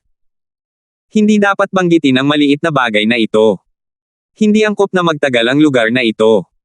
Mas mabuting magmadali na tayo at umalis. Bumalik ang 2 tao upang hanapin si Cooper at ang iba pa. Nagpakita si Mateo ng mga bata sa espasyo at ibinalik ang lahat sa itaas ng bangin. Sa wakas ay makikita na natin ang araw. Nakakainis talaga ang biyaheng ito. Oo, labis na napigilan ang aking kaharian ng walang dahilan. Napakasama talaga ng pakiramdam. Salamat kay Elder Crosswell. Kung hindi, malamang wala ni isa sa atin ang makakatakas sa pagkakataong ito.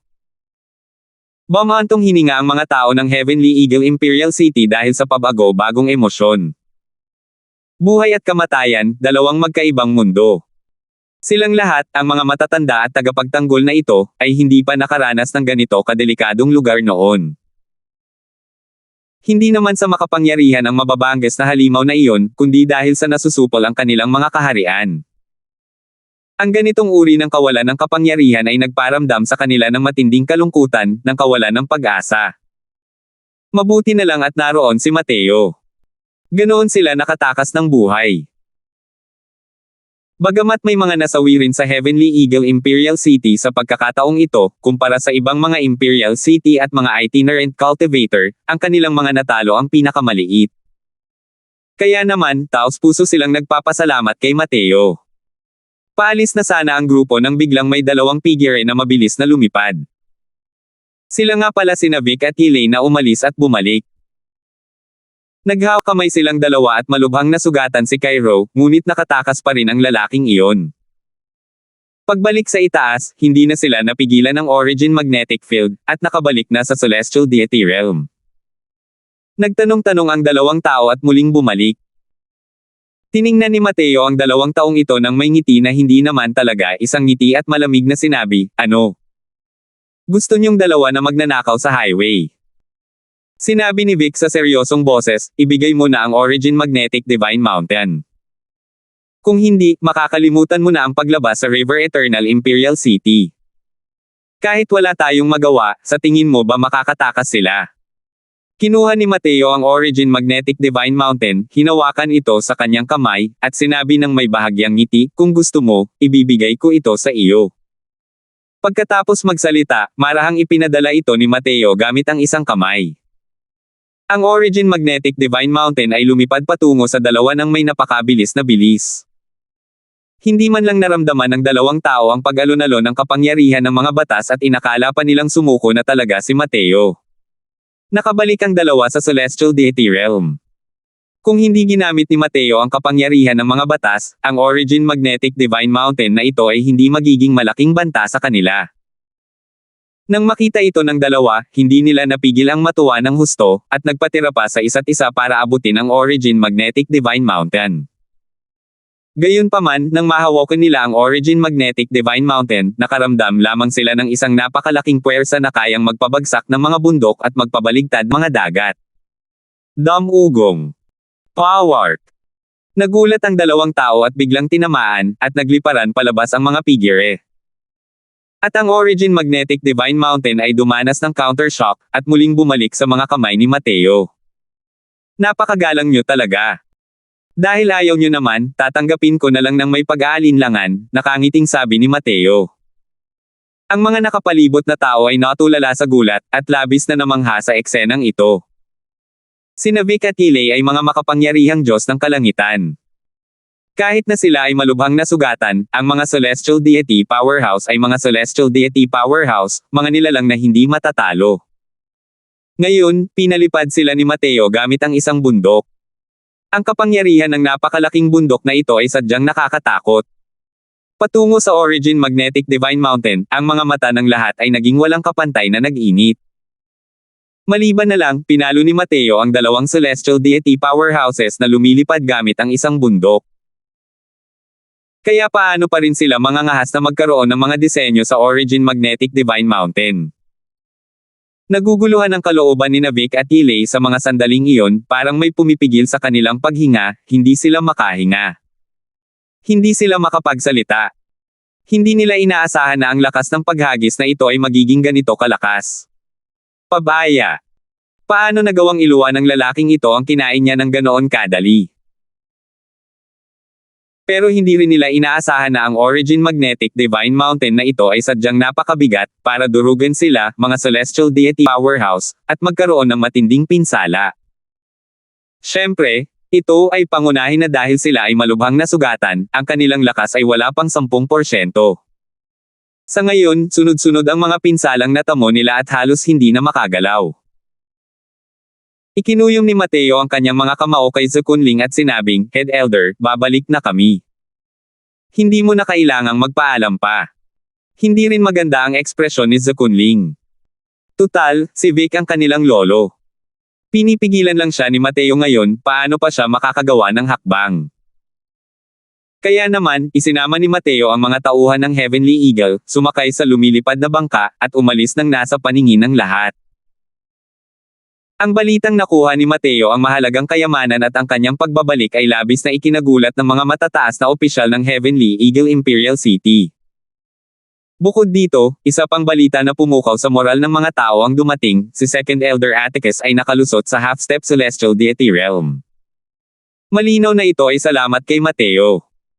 Inanunsyo ng mga nakatataas na si Atticus ang papalit kay Roscoe, at magiging punong elder ng Peel Tower. Sa loob ng ilang panahon, ang tuktok ng mga pader ng lungsod ay nagpakita ng isang malaking bandila ng hari. Nang marinig na bumalik na si Mateo, agad na bumisita si Atticus. Huho, binabati kita, Head Elder. Ikinuyom ni Mateo ang kanyang mga kamao at sinabi. Saway ni Atticus habang tumatawa, buwisit ka, ginagawa mo pa rin sa akin ang kalokohan na to. Kung hindi dahil sayo, imposibleng makalusot din ako. Ngumiti si Mateo at sinabing, nasa Head Elder lang yan na ang talento ay higit pa sa tao. Ano ang kinalaman ko rito? Gayunpaman. Malamang ay hindi tanggap ng Second Elder yan, di ba? Bumantong hininga si Atticus at sinabing, hindi ba? Hindi alintana ng matandang ito ang walang kabuluhang reputasyon, pero iba si Roscoe. Nitong mga nakaraang araw, sinasabi niyang may sakit siya at hindi lumalabas, halos nasa estado na ng pagre-retiro. Tumango si Mateo at sinabing, kung hindi siya magre-react, kailangan mong maging mas maingat. Sa ngayon, hindi rin siya pwedeng magloko. Tumango si Atticus. Tungkol sa mga bagay na ito, hindi talaga siya sanay dito. Pero hindi siya pumunta ngayon para sa bagay na ito. Kaya naman, kumunat ang noo niya at sinabing, ginamit talaga ni Rendin ang Crazed Sword Evanescent na galaw na ito. Ngayon, ang kanyang kaharian ay umatras, ang mahabang buhay ay lubhang nasira. Ako. Hindi ko rin alam kung ano ang gagawin. Gumamit si Mateo ng Rank 3 Divine Pills at napreserba ang buhay ni Rendin. Ngunit hindi nito kayang hayaan siyang makabawi sa dati. Sa kasalukuyan, ang kaharian ni Rendin ay direktang bumagsak sa initial stage Divine Lord Realm. Bukod pa rito, wala nang gaanong natitira sa kanyang buhay. Isa na siyang Pyle. Si Atticus ay naging punong elder lamang, natural lamang na ito ay naging isang responsibilidad na napunta sa kanya. Ngunit ang mga pagkatalo ni Rendin sa pagkakataong ito ay lubhang malaki. Ang mga ordinaryong tabletang panggamot ay walang epekto sa kanya. Kahit na nakapasok na si Atticus sa kanyang kaharian, hindi pa rin niya kayang pinuhin ang mga kinakailangang tableta. Ang pagpino ng peak rank 4 Divine Pills ay hindi katulad ng pagpino ng rank 3 Divine Pills. Para kay Atticus na gustuhin ang pagpino ng mga high-grade medicinal pills, halos imposible itong mangyari. Kaya naman, lumapit siya kay Mateo upang humingi ng tulong. Bumantong hininga rin si Mateo nang marinig iyon at sinabing, hindi ko kayang pinuhin ang rank 4 Divine Pills ngayon, at hindi ko rin alam kung ano ang gagawin. Ituturo ko sa iyo ang ilang mga paraan. Kailangan mo lang munang pangalagaan ang buhay ni Head Elder Rendin. Para sa iba pa, hintayin mo muna akong makalusot sa Divine Lord Realm bago magsalita. Nagliwanag ang mga mata ni Atticus at sinabi niya, sa paglabas mo ngayon, nakahanap ka na ba ng pagkakataong maka-breakthrough? Tumawa ng mapait si Mateo, umiling, at sinabing, sa totoo lang, wala akong ideya. Nabigla si Atticus nang marinig niya iyon. Karaniwan, dahil sa talentong kayang harapin ng langit ni Mateo, ang pagpasok sa Divine Lord Realm ay hindi dapat maging mahirap. Kahit na pansamantala siyang hindi makalusot, imposible ring patuloy na walang palatandaan para makalusot. Paano ito naging posible? Ang pamamaraan ng paglilinang na iyong nililinang ay dapat na napakalakas, ang pagsulong patungo sa Divine Lord Realm ay dapat na isang bagay na natural na nangyayari ng walang karagdagang pagsisikap. Sabi ni Atticus. 1639. Elder Crosswell, nakabalik ka na ba? Kakapasok lang ni Mateo sa inner city at nakasalubong niya si Dax kasama ang ilang kaibigan. Ngumiti si Dax habang binabati si Mateo. Sinulyapan siya ni Mateo, bahagyang tumango, at naglakad palapit, at walang balak na sagutin siya. Magalang si Dax sa pagsasalita, ngunit ang kanyang mukha ay walang bahid ng paggalang. Sa kabaligtaran, ang kanyang mukha ay puno ng pangungutya at pagmamalaki sa kasawian ng iba. Katulad niya ang iilang kaibigan niya, at ang kanilang mga mukha ay puno ng paghamak. Nang makitang hindi siya pinansin ni Mateo, ngumiti si Dax ng malamig at sinabi sa kanyang mga kaibigan, para saan ang pagiging mayabang? Iniisip pa rin ba niya na siya ang henyong elder na iyon? Hindi man lang makalusot sa Divine Lord Realm, at hindi pa rin nangangahas na ipahayag ang kanyang sarili na isang henyo. Talagang katawa-tawa. Hey, hindi kayang makalusot sa Divine Lord Realm, kahit anong henyo niya, puro utot lang. Nabalitaan ko na may mga chismis na sa itaas, na nagsasabing aalisin na ang posisyon niya bilang isang elder. Hey, kapag naging totoo na yan, paghihiganti na yan kung mayroon mang hinanakit, paghihiganti kung may sama ng loob. Iniisip pa rin niya na siya ang may mataas na posisyon sa lungsod ng imperyo, kaya nagyayabang siya sa harap natin. Hahaha. Ang mga taong ito ay napakalakas magsalita at wala silang balak na iwasan si Mateo. Malinaw na wala na silang iniisip tungkol kay Mateo, ang matandang ito. Sa isang kisap mata, 300 taon na ang nakalipas simula nang makabalik mula sa Fiend Calling Ridge. Sa loob ng 300 taon na ito, sinubukan ni Mateo nang walang ideya kung gaano karaming mga pamamaraan, ngunit hindi pa rin niya mahanap ang susi sa paglikha ng paraan ng paglilinang sa ika-4 na patong. Tila lubos nakasara ang pintong ito para sa kanya. Naisip ni Mateo ang Lesser Heavenspan Mountain, sinusubukang makalusot gamit ang alchemy daw, ngunit wala siyang nakuha. Kahit na nag-iisa lang siya, hindi niya mahanap ang daan. Madalas lumabas si Mateo ng mag-isa para magsanay at pinipino pa ang isang Void Spirit Divine Grade na Vast Sun Universe Pill para kainin. Ngunit lahat ng pagsisikap ay parang isang batong lumulubog sa karagatan, walang anumang epekto. Noon, ang pag-iral ni Mateo ng umungal ay ikinagulat ng buong Heavenly Eagle Imperial City. Maging ang mga powerhouse ng Celestial Deity sa itaas ay gumawa ng exception at itinaas si Mateo bilang elder ng Peel Tower. Sa loob ng ilang panahon, ito ay lubhang nakakagulat. Hindi magdududa ang lahat na si Mateo ay magiging isang makapangyarihang Divine Lord Realm sa lalong madaling panahon. Gayunpaman, katulad ng hindi maisip ng lahat ang nakakatakot na lakas ni Mateo, hindi rin nila inisip na hindi kayang makalusot ni Mateo sa Divine Lord Realm sa loob ng 300 taon. Para sa isang katamtamang talento, 300 taon para makarating sa Divine Lord Realm, normal na pangyayari iyon. Pero para kay Mateo, masyadong mahaba ang 300 taon. Patuloy na nabibigong makalusot sa Divine Lord Realm, natural na may ilang mga boses na humihiling ng pagtatanong tungkol sa kanya sa loob ng lungsod. Lalo na't si Mateo ay isang malaking puno kung saan umiihip ang hangin sa paligid ng pinakamataas na tuktok, halos lahat ng mata ay nakatuon sa kanya. Ngayon, ang ganitong uri ng nagtatanong na boses, sila ay kasalukuyang lumalakas ng lumalakas. Kaya naman, iyon ang dahilan kung bakit silang lahat ay nang-ahas na baliwalain si Mateo mula kay Dax. Kagagaling lang ni Mateo sa pagsasanay sa labas at narinig niya ang balita na aalisin na nila ang kanyang posisyon bilang isang nakatatanda. Naniniwala siyang hindi ito isang walang batayan na tsismis, kung hindi rin maglalakas loob si Dax na maging mayabang. Gayunpaman, hindi niya ito ikinabahala. Maaaring lubos na iginagalang ng iba ang posisyon ng isang nakatatanda, ngunit para sa kanya, wala siyang gaanong pag-aalangan na iwanan ang posisyon. Hindi kailanman titigil ang kanyang pananaw sa pagiging isang maliit na matanda. Tungkol sa pang-aasar nila kay Dax, wala ring pakialam si Mateo, at agad na umalis. Pero nang makita nilang lahat si Mateo na nanatiling tahimik, inakala pa nila na natakot si Mateo, at lalo silang naging matapang. Hinabol pa talaga nila si Mateo at nagpatuloy sa pangungutya. Nako, ang ating dakilang henyo na si Crosswell ay tumakas sa kahihiyan. Hahaha. Tayong mga katamtamang talentong ito ay nakalusot na sa Divine Lord Realm. Pero si Elder Crosswell na tinaguri ang numero 1 henyo ay hindi talaga kayang makalusot sa Divine Lord Realm, na talagang nagpapatawa sa mga tao. Hey! Hinayaan siya ng imperial na lungsod na maging elder dahil sigurado silang makakalusot siya sa Divine Lord Realm. Pero ngayon, parang mali ang pagkakaintindi ng mga tao sa itaas sa taong iyon. Nag-uusap lang ang lahat nang biglang may isang malakas na aura na bumaba. Isang matandang lalaki ang biglang sumulpot sa mga kalye, gamit ang isang malamig na titig upang tingnan si Dax at ang iba pa. Tila bumagsak sa yelo sina Dax at ang iba pa, biglang tumigil ang kanilang mga salita. Enan lupa.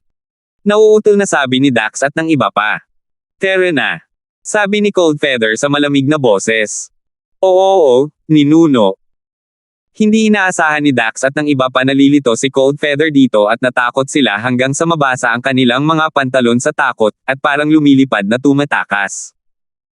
Tumingin si Coldfeather kay Mateo at galit na sinabi dahil sa hindi niya pagtupad sa inaasahan, isa ka ring elder ng Peel Tower. Paano mo hahayaang malayang manakot ang mga walang hiyang ito?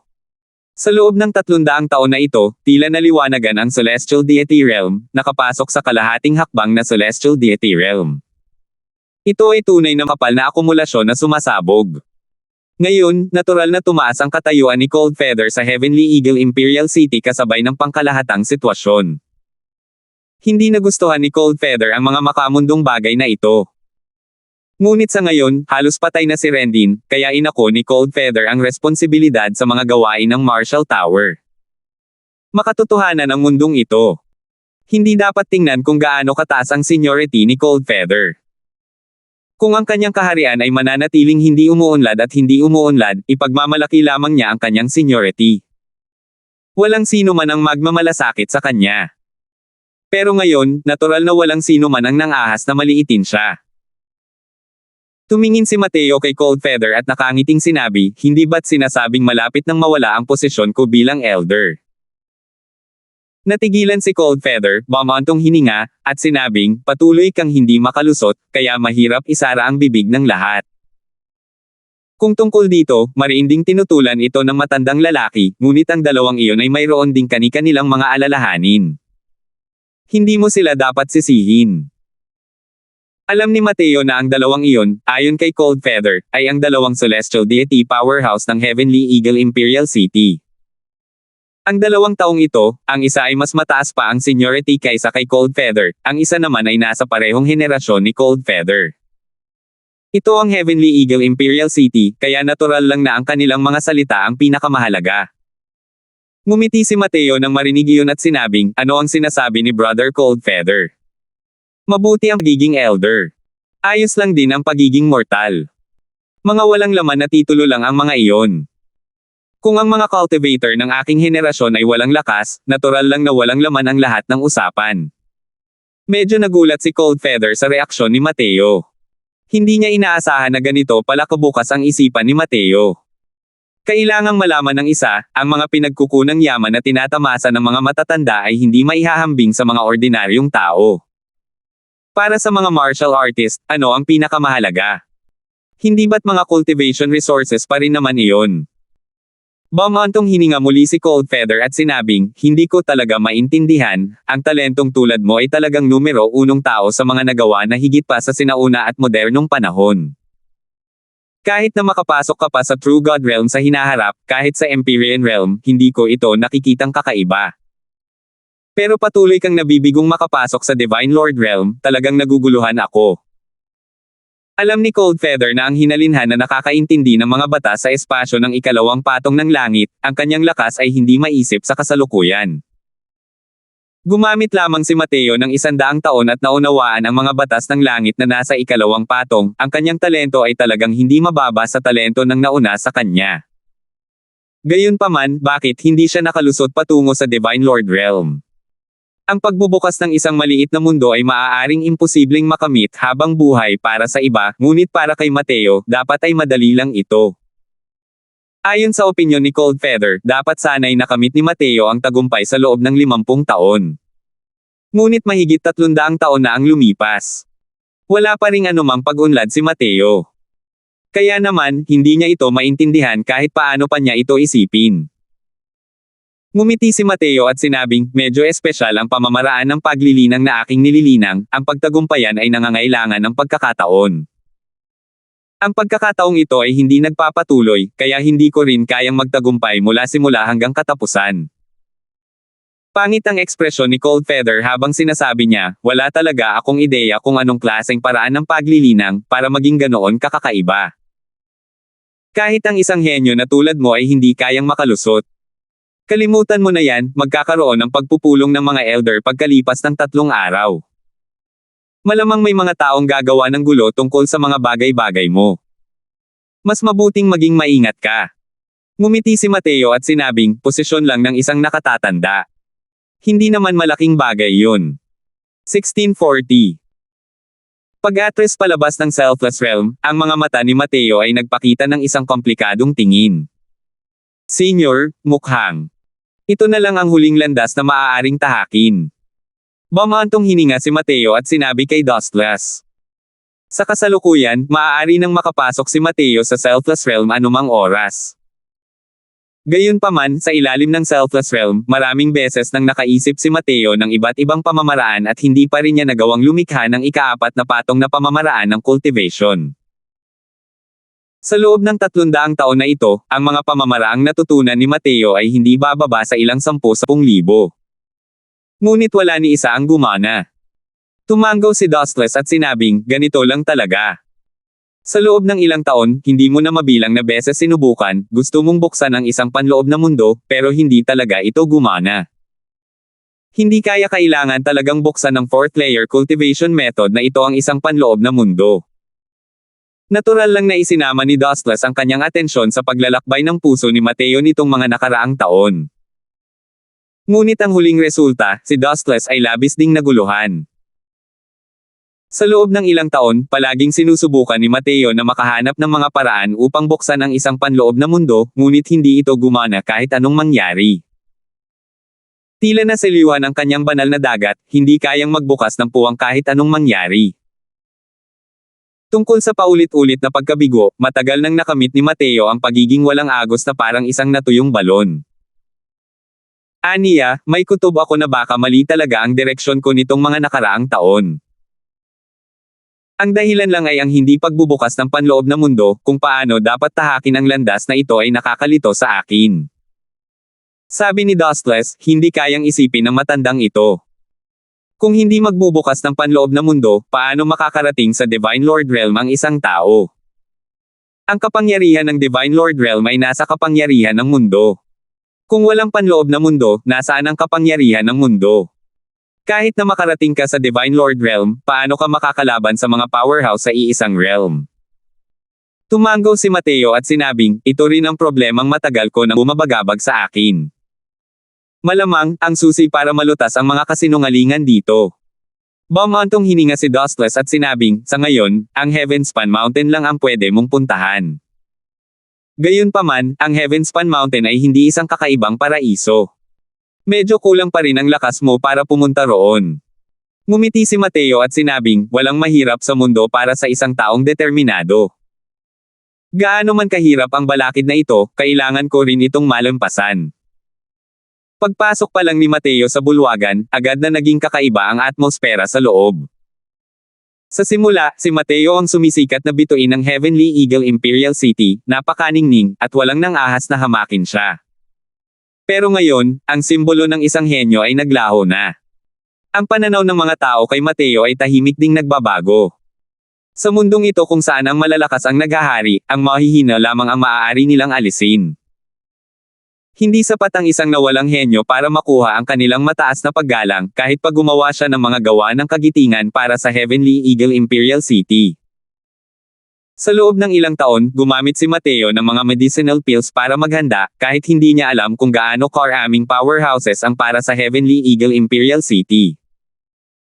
Kahit ang mga bagong powerhouse ng Divine Lord Realm ay nagkaroon din ng halos 100 pa na bigla na lang lumitaw sa loob ng 300 taon na ito.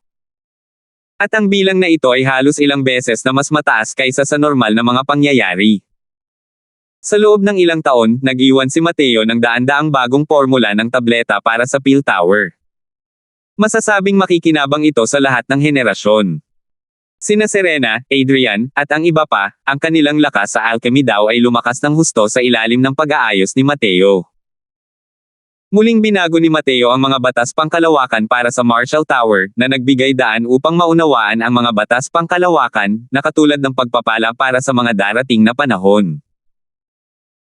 Ang 300 taon ay maaaring hindi ganoon katagal para sa isang makapangyarihang deity realm, ngunit ang mga kontribusyon ni Mateo sa Heavenly Eagle Imperial City ang hindi kayang ikumpara ng mga elder na ito. Pero wala itong silbi. Dahil hindi kayang makalusot sa Divine Lord Realm, si Mateo, ang 3-star alchemy god na ito, ay hindi na gaanong mahalaga sa Heavenly Eagle Imperial City. Sa itaas ng mataas na bulwagan, isang matandang lalaki ang nakaupo sa itaas, mukhang panandalian at panandalian lamang. Bihirang magpakita ng mukha ang mga powerhouse ng Celestial Deity Realm. Si Mateo ay nanirahan ng mahigit 400 taon sa Heavenly Eagle Imperial City, ito pa rin ang unang beses na nakita niya ang powerhouse ng Celestial Deity Realm dito. At sa pagkakataong ito, tunay niyang naramdaman ang lakas ng mga martial artist ng Celestial Deity Realm. Mahigit 300 taon na ang nakalilipas, ang mga kapangyarihang Celestial Deity na nakilala ni Mateo sa Fiend Calling Ridge ay napigilan ang kanilang mga kaharian. Ang pressure na dulot sa kanya ay hindi naman ganoon kalaki. Kahit na bumalik sa itaas kalaunan, sila ay malubhang nasugatan, ang kanilang lakas ay wala pang 10%. Ang makapangyarihang gusaling ito ng Celestial Deity Realm ay tinatawag na Hichong, ang dakilang elder ng Heavenly Eagle Imperial City. Binibigyan ko ng respeto ang Grand Elder. Ikinuyom ni Mateo ang kanyang mga kamao at sinabi kay Hichong. Bahagyang tumango si Hichong at sinabing, umupo ka na. Tumingin sina Cold Feather at Atticus kay Mateo ng may komplikadong ekspresyon, at may hindi masabi na lungkot sa kanilang mga puso. Ang kasalukuyang sitwasyon ay hindi pa nila kayang kontrolin. Hindi lang si Roscoe ang nag-iingay, kundi pati ang mga tao sa kanilang lahi. Sa ngayon, maging ang mga matatanda sa kanilang panig ay kino-question din si Mateo, ang matandang ito. Tutal, ang isang henyo na hindi kayang makarating sa Divine Lord Realm ay walang kwenta. Nang makaupo na ang lahat ng matatanda, dahan-daang sinabi ni Hichong, Roscoe, ang pulong ng mga matatanda ngayon, ikaw ang mamumuno.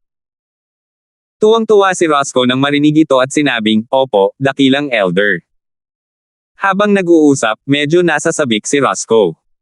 Noon, tuluyan na siyang nawala ng malay sa mga kamay ni Mateo. Hanggang ngayon, hindi pa rin siya nakakabawi. Pagkatapos ng maraming taon, sa wakas ay nakahanap siya ng pagkakataon para tapakan si Mateo. Kaya paano siya hindi ma-excite? Tungkol naman sa kaso ni Zakunling, isa lamang itong maliit na insidente, isa. Ngayon, maraming taon na ang lumipas, natural lang na hindi niya iyon maalala. Lumingon si Roscoe at sinabing, sa pagtitipon-tipon ng lahat ng tao rito ngayon, sa palagay ko ay may mga puntos ang bawat isa sa kanilang mga puso. Sa ngayon, maraming tao sa lungsod ang may nakatagong kritisismo laban sa isa sa ating mga nakatatanda, iniisip na ang kanyang lakas ay hindi sapat upang gampanan ang tungkulin ng isang nakatatanda. Noong una, kakaunti lamang ang mga taong nagkokomento. Ngunit sa paglipas ng panahon, ang lakas ng ating nakatatanda ay hindi sumulong kahit isang pulgada. Ang mga taong nag-uusap sa kanyang likuran ay lalong dumami. Bilang huling paraan, ang pagpupulong ng mga nakatatanda sa pagkakataong ito ay kailangang isagawa. Kaya dapat munang pag-usapan ng bawat isa ang kanilang sariling mga pananaw. Habang nag-uusap, sinenyasan ni Roscoe ang ilang mga katiwala gamit ang kanyang mga mata. Agad na naunawaan ng ilang matatandang iyon. Nagsalita ang isang elder, hindi may kakaila na minsan na tayong pinamangha ng elder na ito. Pero, nilinlang din niya tayo, na nagbigay sa atin ng maling akala, na iniisip na kaya niyang pumailang lang sa langit ng sabay-sabay, at dinadala pa ang ating Heavenly Eagle Imperial City sa mas mataas na antas. Pero kung titingnan ngayon, lahat ay isang maling impresyon. Ang pagpapahintulot sa isang taong hindi man lang makalusot sa Divine Lord Realm na maging isang elder, ito ay kahihiyan lamang ng imperial na lungsod. Pagkatapos niyang magsalita, may isa pang elder na sumunod, napaka-ironic talaga. Ang disipulo ko ay gumamit lamang ng 30 taon at nakarating mula sa Grand Completion Origin Deity patungo sa First Layer Heaven Divine Lord. Ang elder na ito ay gumamit ng buong 300 taon, ngunit hindi man lang nakarating sa half-step Divine Lord. Paano nagagawa ng ganitong uri ng katamtamang talento na maging elder? Kumunat ang noo ni Atticus at sinabi sa seryosong boses, Finley, gusto mo bang sabihin ito ng mukha mo o hindi? Huwag mong kalimutan kung paano nakarating ang iyong disipulo sa Divine Lord Realm. Hindi nangahas si Finley Holmes na pabulaanan si Atticus, ngunit sinabi niya, Head Elder, mali ang mga sinabi mo. Tinulungan ni Mateo ang aking disipulo na pinuhin ang Vast Sun Universe Pill, ngunit naroon na ang kanyang talento. Kahit na hindi niya inumin ang medicinal pill, makakamit niya ang tagumpay sa loob ng hindi hihigit sa 50 taon. Hindi tulad ng ibang tao, na hindi kayang makamit ang tagumpay kahit sa loob ng 300 taon. Hindi napigilan ni Atticus na mabilaukan ng marinig iyon at sa totoo lang ay medyo nainis siya. Hindi siya makapagpabulaanan dahil sa mga sinabi ni Finley. Lumipat ang tingin ni Coldfeather sa paligid at sinabi niya sa malamig na boses, mga walang utang na loob. Sa loob ng ilang taon, ilan sa inyo ang hindi nakinabang kay Mateo? Ngayon, kung maghagis ng bato sa balon, wala man lang itong natatabangan. No, tinutukoy ang kanyang pagtulong sa disipulo ni Roscoe noong siya ay pinapaayos ni Harley. Salamat po at sinamahan ninyo ako, ingat lagi mga master.